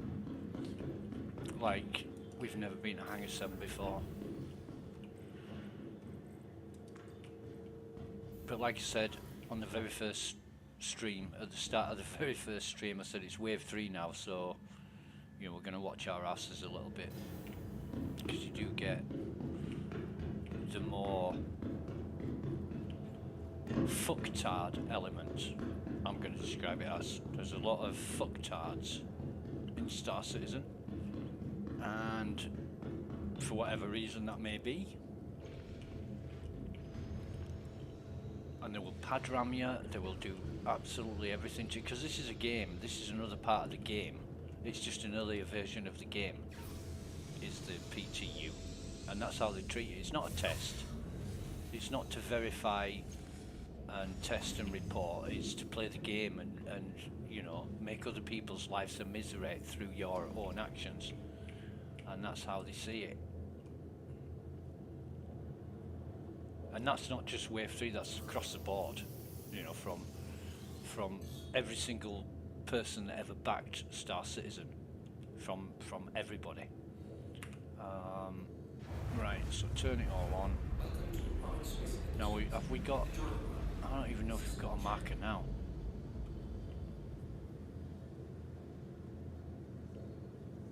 We better open the hangar door so You it's are down clear there. to launch. Thanks, Roger.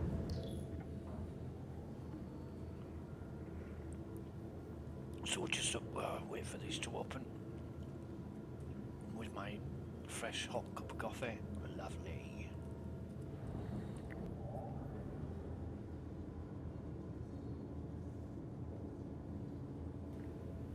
And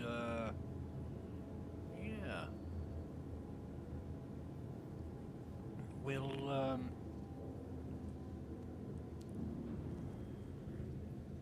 yeah, we can go now. It's open. Open fully, should I say? Right. So come out, raise the gear, activate. I think we already did. We already activate it or not? Investigation. No, we didn't. Thank So you. we'll go. And please visit again.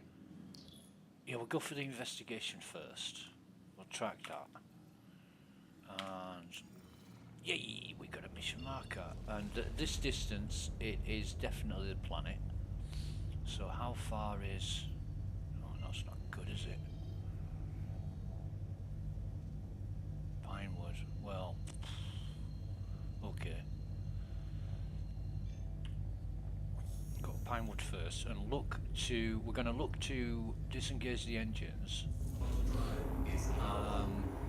If we get as close to it as we can, we'll disengage the power. We'll cut the power, which will drop the engines, and hope that there's no noise or anything like that. Still miles and miles and miles away, but hang on, we're coming in now. We're coming in now. How far is that? How far is that? That's about as close as we're going to get, so we'll cut it there and let the sound die and then turn everything back on. Ah, brilliant.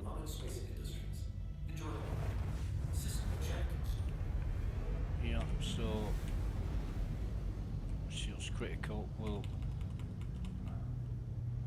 bring it all up. So how far are we away? 478. And that's a shame, because if we can get to oh god, we can't. No, we can't, can we?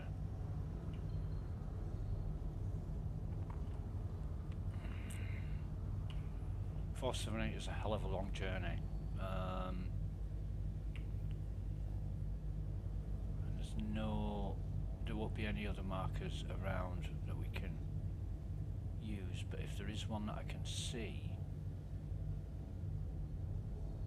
that'll take me to one, and I think there's only like 6. It's only OM6 that'll take me to OM1. Comma ray. It's gonna be no good.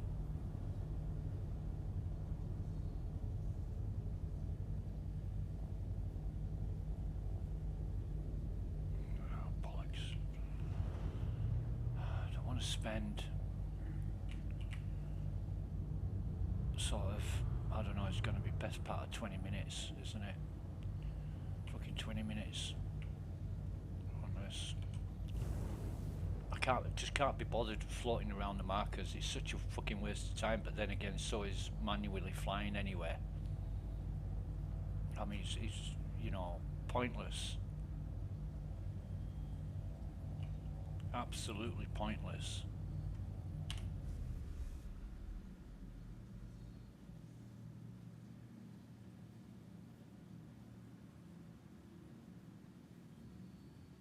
But what choice do we have in until CIG implements something that's going to cut down on this complete fucking waste of time. What choice do we have? None. We can play around all day with the orbital markers and still not really, we'll waste more time trying to find a way of getting closer to it than actually flying to it. I've done that loads of times.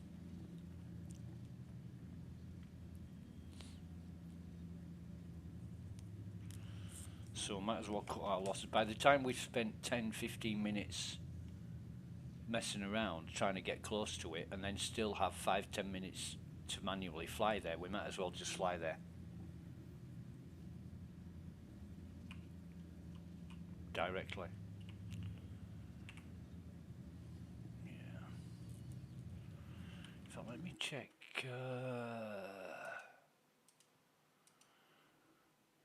I want to check something out here.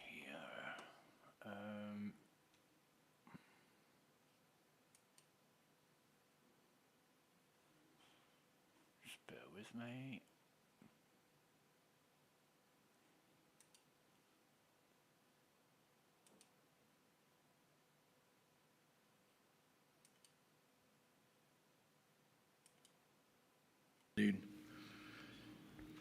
And the Secretary of State for Health and Social Care, Mr. Hancock, says 2 cases have been confirmed in the United Kingdom. They had been, of course, confirmed on the 30th and the 31st of January. It was a very serious problem in China, a large number of cases and fatalities. And then the debate moves on to the typical infection rate of 2.5 to 3 people and the mortality rate 2%. Yes. So if the reproduction value is 2.5 to 3, that is to say 1 person will infect 2.5 to 3 people in an unimmunized population, and the mortality rate, 2% of people who were infected or perhaps confirmed cases, is not clear, means a very, very large number of people will die. Correct? That's right. The debate in Cabinet, page 10 and 11, deals with repatriation. The Department for International Development examines developing countries where the risk of spread of the disease was high. Spread of the disease globally would be a big problem for those countries and could also mean further evacuation of British nationals. So the debate focuses almost exclusively around the position abroad, the repatriation issue, and despite the reference to the mortality rate, the reproduction figure, and the knowledge which was already in the possession of government that there was confirmed cases outside China with sustained human-to-human transmission, nobody stopped to say this means inevitably a huge number of deaths, a wall of death, and let the bodies pile this high. country, if it escapes China, being overrun by the virus. Yes, I think the word inevitably there is the one that I would pick up on, because I think if you look at what the Secretary of State for Health told the Cabinet, he said if the Chinese grip it, then it won't be a problem. But if China don't grip it, then that could be very serious. Yeah. But your point is still basically a good one, which is that we had to think about what happened if China didn't grip it, and I think we just have to put our hands up here and say, look, I think because of the absence of collective memory, because we were operating under a different set of assumptions, I don't think that we were able to comprehend the implications of what we were actually looking at. And I think that, sorry, let me put it a different way. I think if This is the COVID inquiry, by the way. as I said right at the beginning, There's Boris Johnson. if we had collectively Ex-Prime stopped Minister. to think about Ex-Prime the Minister. mathematical implications of some of the forecasts that were being made, and we believed them, we might have operated differently. The problem was that I don't think we attached enough credence to those forecasts. And because of the experience that we'd had with other zoonotic diseases, I think collectively in Whitehall, there was not a sufficient loud enough klaxon of alarm. I don't blame people, I just think it was because of the experience that they'd had all their lives. The material, Mr. Johnson, shows how at various stages you warned against overreaction. You made the point that SARS and MERS had not turned out to be as serious for the United Kingdom as some had feared at the time. BSE had not resulted in the levels of deaths which some had forecast. So may we take it that you put yourself in that category of people who had insufficient credence? I was agnostic. I thought I took what Matt had to say very seriously. I thought he wasn't, badgering me without a reason. But on the other hand, I'd had the experience that you describe. So I was waiting for the advice and waiting for that to change. In your statement, you say, looking back, it is clear, and this is in the context of January, it's clear that we vastly underestimated the risks in those early weeks. If we'd properly understood how fast COVID was spreading and the fact that it was spreading asymptomatically, there are many things we would have done differently. So first, it was nevertheless clear that COVID was spreading because you knew that it had spread outside China to Thailand, South Korea, Japan. And there is material or a growing understanding that it can be transmitted asymptomatically. But what things... What there is now? There was a dawning realization, Mr. Johnson. The material shows, for example, nerve tag on the 14th of February, scientific reports to SAGE in the first week in February, Diamond Princess, and so on and so forth throughout the middle of February. So it was clear it was asymptomatic. But what are the many things that you would have done differently had you, as you say, properly understood the true nature of the crisis? Well, could I just come back on the asymptomatic Please. one quickly? Because I do think it's important. The information that I was getting, and I think this went up right till the middle of March, was that you were unlikely to have COVID unless you had the symptoms. And I think I had that from the health secretary. You did at a cabinet meeting. You were Right. told that by Okay. the health secretary. So there seemed to be a great deal of doubt. I'm sure you're right in what you say about You're the unlikely to evidence have COVID unless you was were displaying the knocking around about symptoms. asymptomatic transmission and infection. I think if we'd known How far are we off now? and fully Still, understood, to answer your question, We can actually, we can the come speed down of at this. transmission and the infection fatality rate, case fatality rate, I think clearly we would have acted immediately to accelerate test and trace, to But we you put didn't. huge quantities of time and effort into You money knew it into was getting diagnostics, bad and you did into nothing. PPE, into all the things that Let we the were bodies going pile high. to need. I'm not saying that work didn't begin. Let it did burn. begin, but I think the panic level would have been much higher. I'm trying to explain as honestly as I can why I think that Bollocks. panic level. Boris wasn't Johnson and honesty does not sufficiently go high. in the same Let sentence. me make plain. The reason I put the question to you in terms and the way that I did in relation to asymptomatic spread is that He's your a own pathological statement liar, says is this guy. it was not known. If we had properly understood the fact that it was spreading asymptomatically, then there are many things we would have done Used to differently. be Yes, a sorry, I should journalist. say You didn't know. He used to work You've for explained that you didn't know it was spreading tabloids, asymptomatically. But my suggestion to you is got important parts of fired the government from the first knew journalist by job he ever had. He mid-February got fired for that it was spreading bullshit, asymptomatically. for And that there was sensationalising therefore a facts that weren't governmental true. failure to As if act it on was that information in the way provable. that you have very eloquently Can't described. remember I which can't comment newspaper. It on was that something because I like don't News know, of the World or what something like people that. thought about the issue of asymptomatic fact- transmission in February. Wait a I minute. do remember what we were being told. I do remember the view around the cabinet table.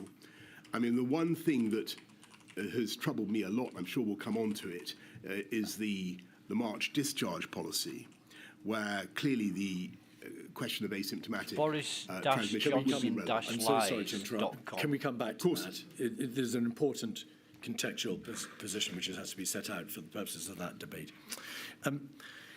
There is evidence before the inquiry that the chief medical officer told Mr. Hancock at a meeting on the 28th of January that there was credible evidence of asymptomatic transmission within Germany. Was that a fact of which you were aware? Did you know that? No, of the CMO's... Mr. Hancock had been told there was credible evidence of asymptomatic transmission within Germany at a meeting on the 28th of January. Well, if I was told that, I've completely forgotten it. My fucking, yeah, of asymptomatic, conveniently. The asymptomatic transmission issue is... I may have been told it, but I've forgotten. I'll have to check with my office. Oh, you, Mr. Hancock, was told. Sorry, Mr. No, sorry, I'm sorry, I understand, my lady. What I meant was, if I knew that Chris had told Matt that at some stage, it's completely gone from my mind. What I remember about asymptomatic transmission is that insofar as I paid attention to it, it was not thought to be taking place. Borders. Your statement states that the advice that you got consistently from the CMO, the government chief scientific advisor in SAGE, was that closing the borders wouldn't work. If you close them dramatically or stringently, then of course there are very real, intensely difficult practical consequences. And if you just have screening or light touch restrictions, then they may achieve very little. Will you just explain how you received that advice, in fact, consistently from a COBRA, or the time of a COBRA on the 5th of February, through a cabinet meeting on the 14th of February? So this is a month before. And through to the end of February. It was even a month and a half before what we're talking about. Thank you. And that is one of the most fascinating things about the scientific advice during this pandemic and the view about behaviours. Many things changed, as I've said. About, masks, other MPIs were thought they moved up and down in the value that people put on them. But when it came to borders, there was an overwhelming scientific consensus, as far as I understood it, that trying to interrupt the virus with tougher border controls brought you really very little.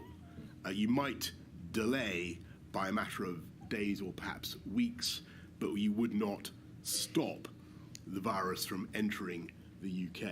And I think that was, I think a lot of people this was a month and a half before he didn't realise it was found happening. that very hard to understand. Testified. Because I think intuitively, we think if you just stop this thing coming in, and it was very important for me to try to understand that point and to try to explain it to the public, because the public, I think, really believe instinctively that you can fix this with tough border control, or often do, and it's a difficult point sometimes to get over. Mr. Cummings says in his statement that you asked rhetorically, aren't people going to think we're mad for not closing the borders? Well, I may well have said something like that, but I think that the he's lying through his teeth the whole time. People were raised. He also says, but I will tell you one thing about Boris Johnson. He's only lying when his lips are moving. Because of your general attitude that COVID was like swine flu, he's got a pen in his hand. You weren't particularly inclined to challenge his fingers are on a keyboard. The scientific advice at all to Otherwise, he's not lying. I don't think he lies in his sleep. Border restrictions would make no difference. He might do. Is that true? Well, the two statements seem to me to be inconsistent. Well, is it true or not? I certainly thought it was. I thought it was a point worth picking up with the scientists. I wanted to understand the reason why border controls didn't work. But in retrospect, you can see that they were right. Countries that did try to use borders as a way of containing COVID really didn't succeed in that. So did you pick the point up? You say, I think it was a point worth picking up with the scientists. Did you push back in any way with the scientists and say, can that be right? Is there not anything that can be done to at least restrict the spread of the virus now that it's left China? I certainly remember many conversations about borders, quite how adversarial I was, I couldn't take it. All right. There was a stock take meeting on the 4th of February, 146558, when, in the context, Mr. Johnson, of a general debate about the DHSC, hence the description stock take meeting, the Chief Medical Officer gave an update. Following an update from the CMO, the Prime Minister stressed the need to continue to explain our stance to maintain public confidence in the plan. On further travel restrictions, your Secretary of State was engaging Foreign Commonwealth Office and European colleagues and would revert with a proposal. According to the Permanent Secretary, Sir Chris Wormold, Mr. Johnson, and to notes kept by Imran Shafi, your Private Secretary of this meeting, you were in listening mode. There was a discussion about possible fatality numbers. But you expressed scepticism about those figures, the fatality numbers, and you noted, they say, that high fatality figures had been given for BSE, bovine spongiform encephalitis, and swine flu. Is that right, that you expressed scepticism about the possible number of deaths? I don't remember that, but I do remember. I certainly remember the BSE scare, and I remember the immense destruction that did to the agricultural sector in this country, and you know the way that all turned out. I think you know it would be fair to say that I wanted to probe them on their forecasts and to try to understand the basis on which they were making them. You've described how the Whitehall system, the process of government in Whitehall, failed to have a light bulb moment and appreciate the seriousness of the position. Would you accept that being informed about the possible fatality numbers but expressing scepticism and drawing a false analogy, as it turned out, with BSE, was a lost opportunity on your part to drive the system further forward with rather more urgency than appears to be the case? I certainly... Why have we got a crime start? I certainly would accept that my mindset, like why have we got mindset of a crime start? I think the overwhelming majority of the ministers and officials in Whitehall in that period. Why have we got a crime start? Jan to don't run in a storm. was not as alarmed as we. Why have we got a crime start? What did we do? That's definitely right.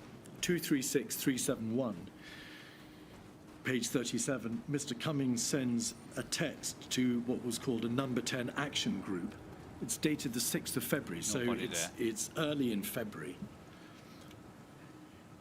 We know that you were party to this WhatsApp group because your name appears at the bottom, Mr. Johnson. Dominic Cummings, we need a briefing on corona tomorrow. Chief Scientist told me today it's probably out of control now and will sweep the world. Will be major comms exercise. Sir Edward Lister then refers to the Cobra meeting, which was clear that China is probably losing it, and once it reaches us, not if it reaches us, once it reaches us, it will not peak for 3 months. Dom is right, the comms is key. And then you say, yes, please, need to talk coronavirus comms at 9. Now, putting aside the issue of whether or not what you said about the mindset of government applied to Mr. Cummings, or the Chief Scientist, who refer there to probably out of control now and will sweep world, why was there a focus, by way of the singular response to that information, on comms?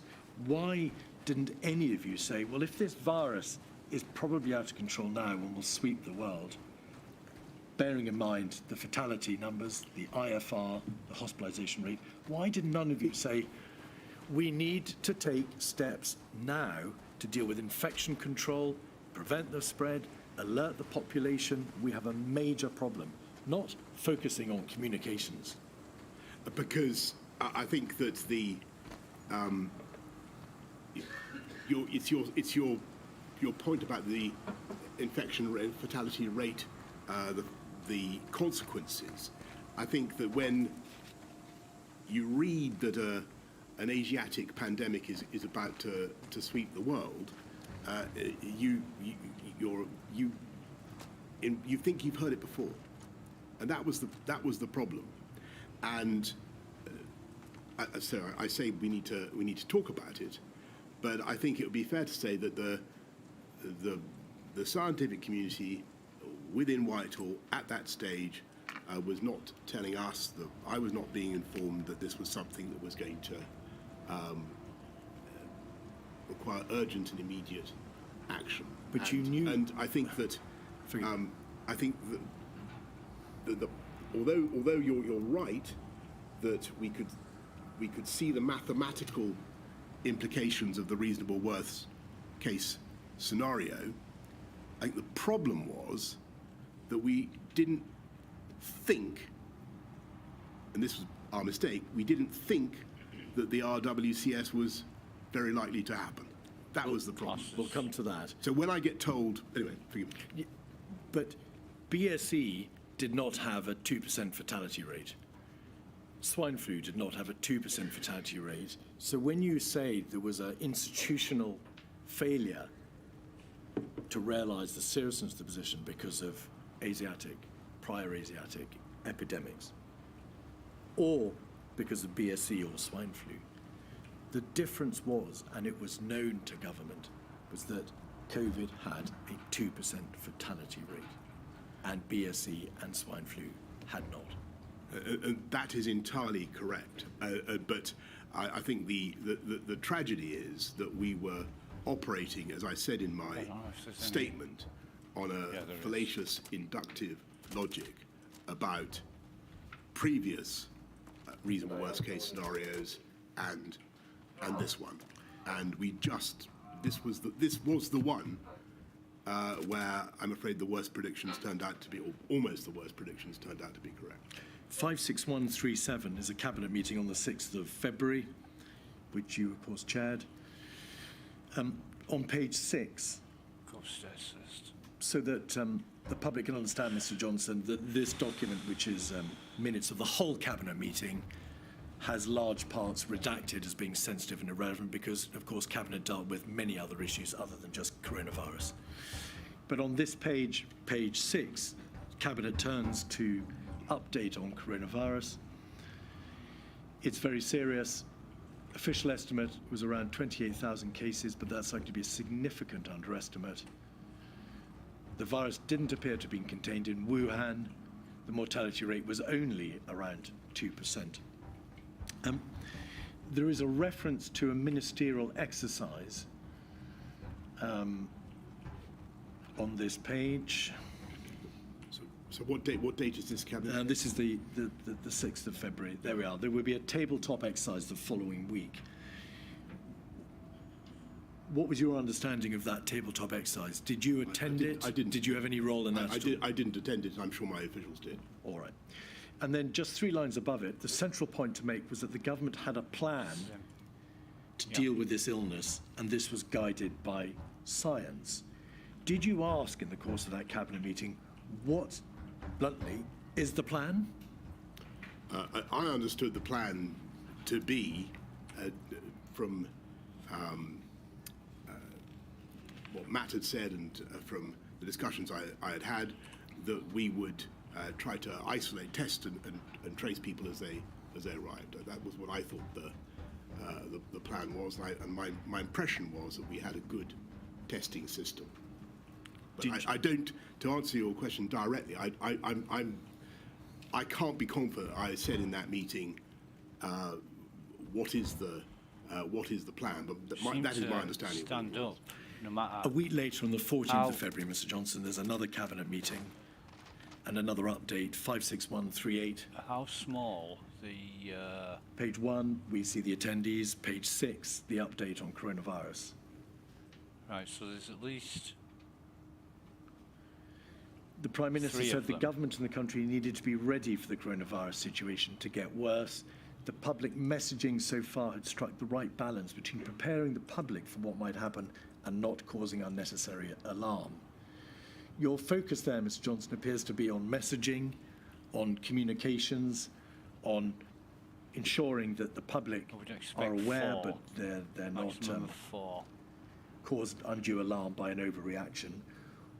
Where was the debate However, we're out of here at now. your urging about infection control measures, the practicalities, the nuts and bolts of stopping the virus from spreading irrevocably throughout the United Kingdom now it had left China?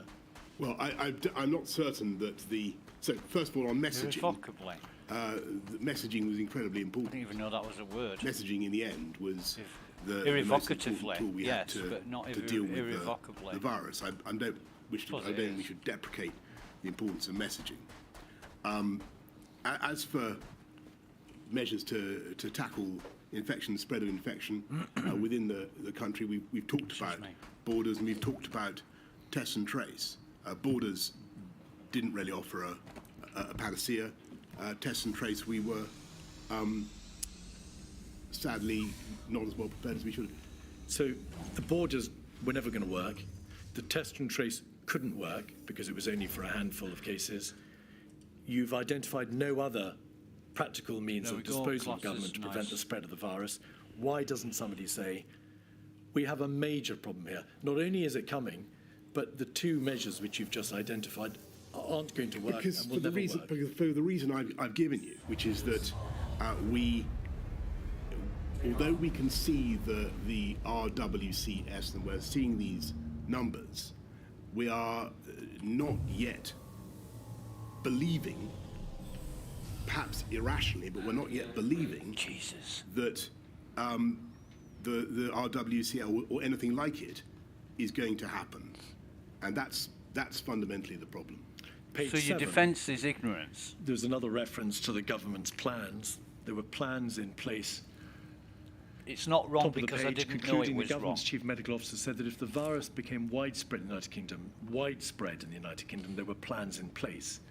Mm-hmm. When the chief medical officer told you that, what did you make of it, bearing in mind that if the virus was widespread, it would necessarily have extended beyond the limited test and trace system about which you were beginning to understand something, and the borders have obviously failed. What were the plans, did you think? I think that he's referring there to testing and tracing, but plainly that was inadequate. At a certain stage later in the month, as I think I say in my statement, Chris did brief me about NPIs, about lockdowns and other measures. Indeed.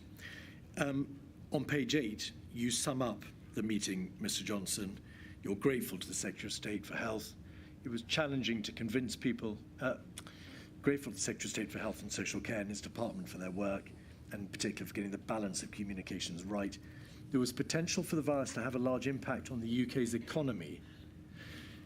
Was it because of the mindset to which you have referred the inquiry that you didn't say there is potential for this virus, indeed a probability now, that it will kill, rather than focusing on the economy? Because I didn't say that because you use the word probability in the sense of, I suppose, overwhelming likelihood. That was not what we thought, or not what I thought, certainly. All right. But I did think that we were now in a situation, almost Oh, wait a certainly, minute.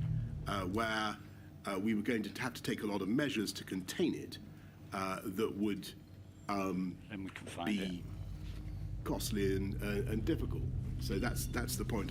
And if you think about it, So that's that was my BSc. Oh, God. You're notwithstanding your excellent this point is that the same it wasn't goddamn place. nearly as fatal as people had originally said. Isn't it? It costs an awful lot of money. Should have activated it before I took off. Cobra on the 18th of February was not a meeting that But you were we present took at. a missing but, if person we could just and a have cargo that retrieval mission 56227.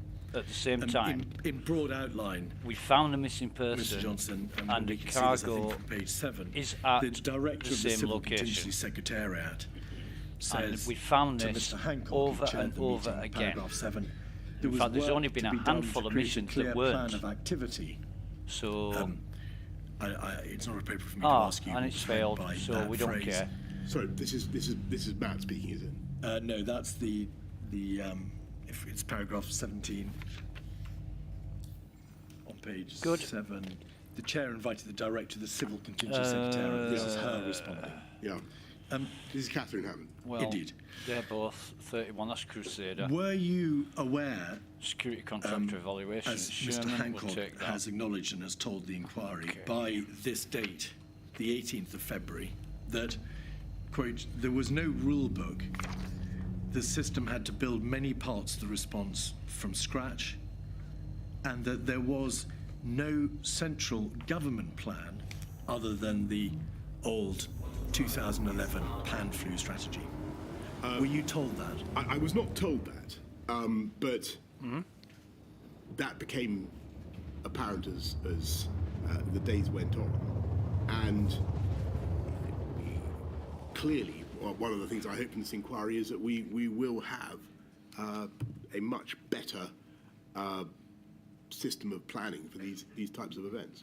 146563 is an email chain between your private secretary, Imran Shafi, the government's chief scientific advisor, Sir Chris Whitty, and Catherine Hammond concerning the coronavirus in Italy. And to get your chronological bearings, on the 21st of February, so 3 days before, Mr. Johnson, 11 municipalities in Italy, you'll recall, had locked down the population of those municipalities. And also, I should say, that the Diamond Princess affair, that is to say, the explosive outbreak of the virus on that cruise ship, had become apparent, as had the figures of the number of people who showed no symptoms on that boat. Nobody would let it dock. To turn to the document itself, your private secretary says it would be good to see where we get to post-Sage tomorrow. At some point soon, I'd like to start exposing the Prime Minister to the potential decisions he might have to take in short order on this. At that moment, it's been fairly abstract with him, I think. Now, plainly, how many people we got on the server? Mr. Johnson, you can't go digging around in other people's emails or in government systems to find out for yourself what's happening. You have to be reliant upon what you're told. What was your general state of information, the general level of knowledge? See, we're at 3.5 this kilometres date, away. We can now, see the bunker from here, so that settlement in the we dog researched days of for February. earlier, Okay, we so definitely by been the, able to see it. I mean, my memory now is that I think that the scenes from Italy really rattled me, and it was, I thought, and I remember seeing a note somewhere saying that the fatality rate in Italy was 8%. Because they had an elderly population. I thought, well, my God, we've got an elderly population. This is Yeah, you sent them all to care homes without being tested. My instinct was this cannot possibly be right. This number, I mean, just so you know, I look at all this stuff in which we seem so oblivious with horror now. I mean, we should have twigged. We should collectively have twigged. Much sooner. I should have twigged. I think what Imran is trying to do here is to They're going to pull him apart. They're going to rip get into him. the scientists to There's take me no through way the idea of the you can MPIs excuse and what that would involve. Anything from this. This is the 24th. There'd been a COBRA on the Tuesday before, the 18th of February. There Right, wasn't that a should COBRA, be in fact, fine again to until get the back on. 26th of February. Go on. This was just on the cusp of half-term. So There was no we cabinet wanna- between Friday why the is this 14th set of to February 0? and Tuesday the 25th of February, but SAGE and NERVTAG continued to convene. Where's my rifle? Despite being, Shumi. as you've said Where's my yourself, rifle seriously reset to rattled 0? by the news of Italy, did the tempo of work on coronavirus nevertheless dip during the half-term break that followed? I noticed that you've been over that period in your previous interrogations in this inquiry, and I hope the inquiry is satisfied that actually about 10 there enemies wasn't a lot left. that I took in that. And you personally, well, let me ask you. Because I think that Create over in there was front some of us. misapprehension. Okay. You carried on working I because did, you returned to and for Downing. instance, on the 18th. If you'll allow me to set out the picture, Mr. Johnson, it may make things a bit easier. You returned to Downing Street 3 times, I think, during that half-term break from Chevening, where you weren't at Chequers. You received a number of notes in your red box. You didn't, though, receive a daily update, I think, dealing with coronavirus expressly or exclusively until your return from the half-term break on Monday, the 24th of February.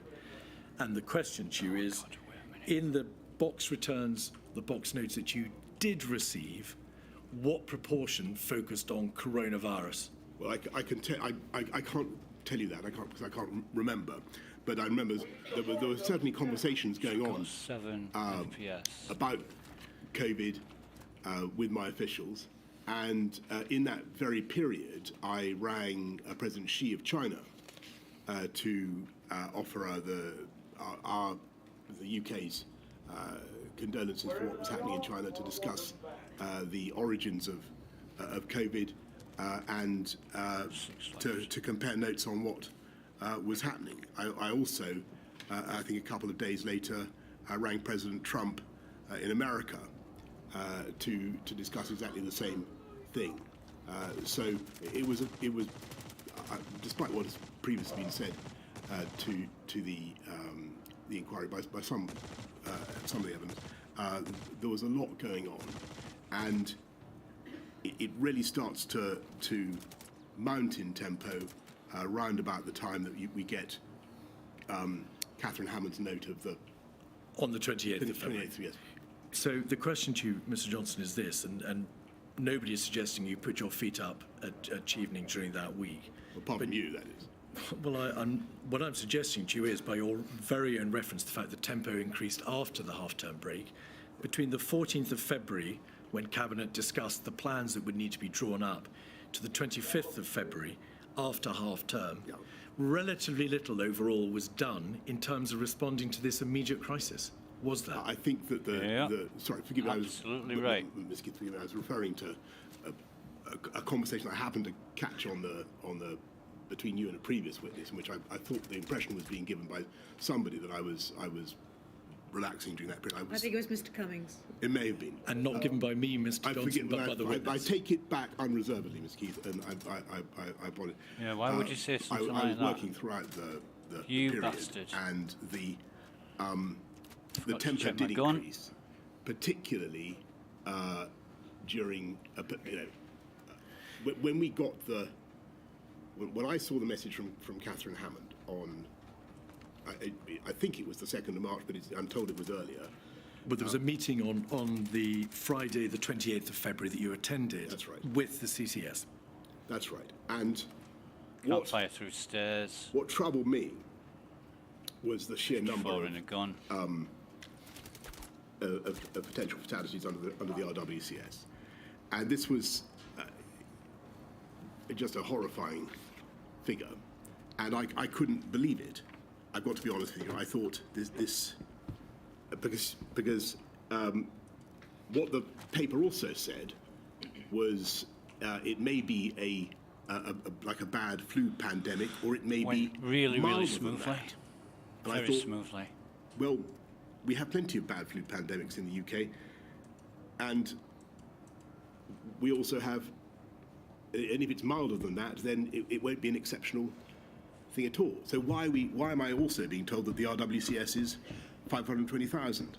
Well, that was, of course, a meeting on the 28th of February. But I want you, There's please, no to answer the move all question button. about So the we're gonna tempo of hold work on shift down and coronavirus click all between that the way. 14th of February and the 28th of February, when that paper was produced to you. Would you accept that there was a lost opportunity Okay, on the part of government to react on with top here. sufficient speed and attention to the nature of this crisis in that 2-week period? For whatever reason, because of the mindset, because parts of government were away, it matters not. Overall, the government took its eye off the ball in that 2-week period by failing to act sufficiently speedily. I think that there were clearly things that we could make a bit of money if we could have done looked at these if guys, we'd but not great there. and should have done if we'd known and understood quite how fast it was not spreading. around But here. we didn't. All right. And that was the reality. There's a COBRA on Wednesday, the 26th of February, 56216, page 6.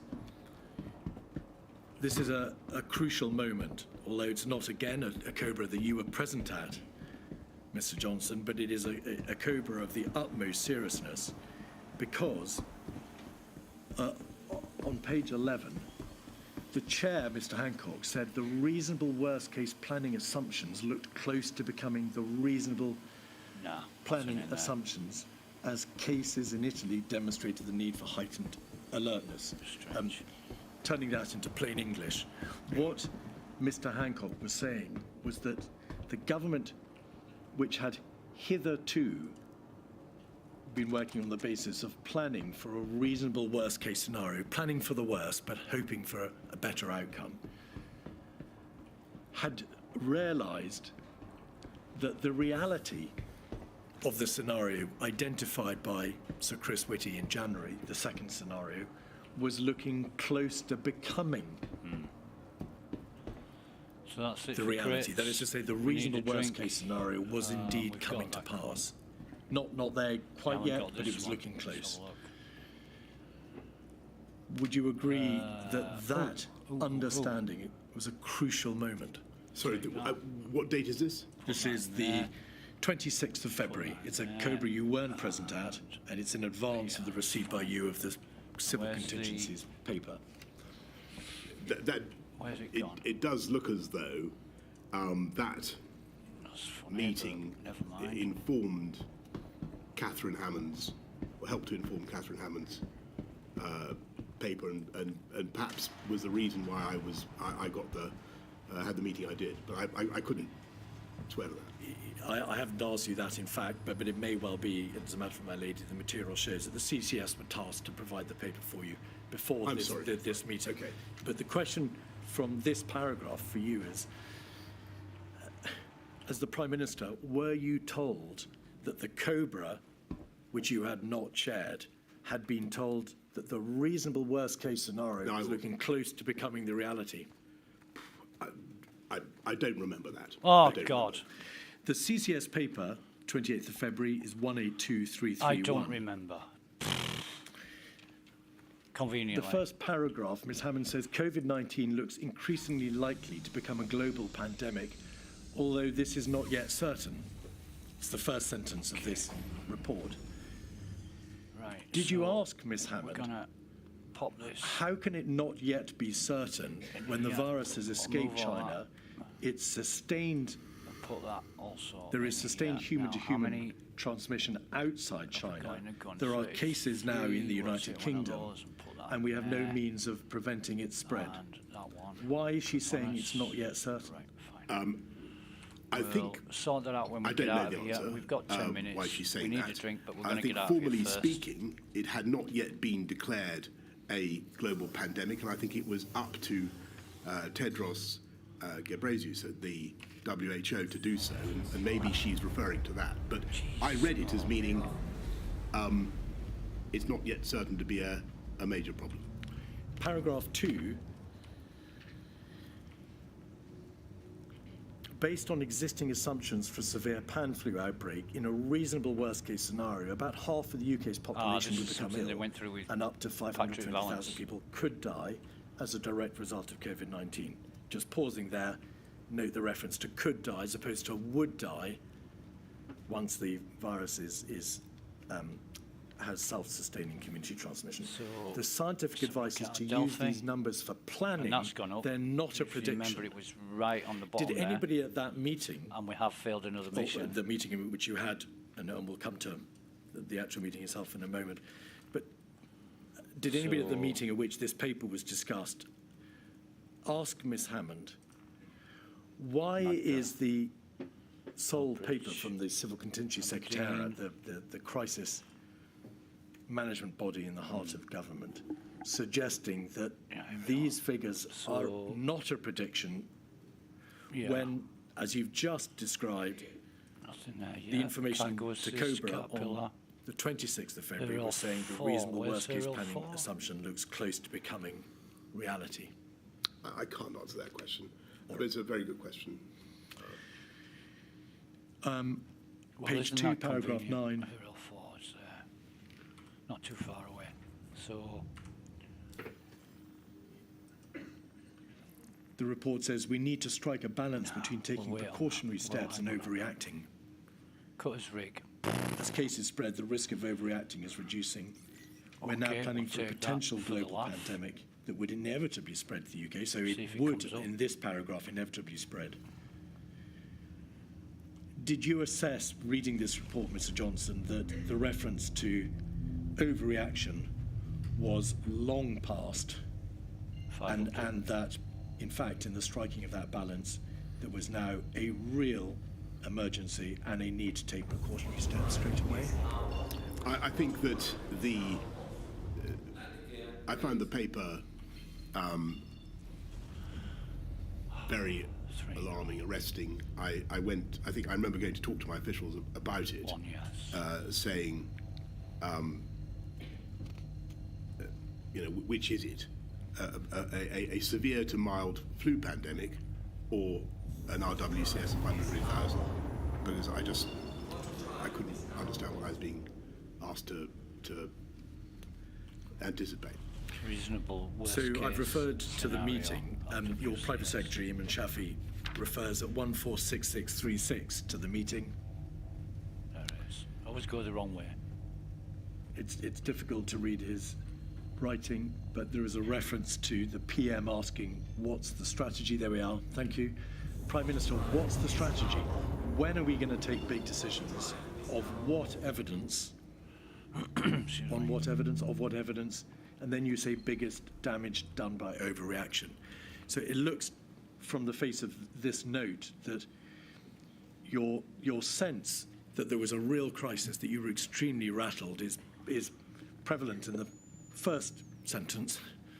But in the second sentence, perhaps in reflection of the CCS report, you say the biggest damage is done by overreaction.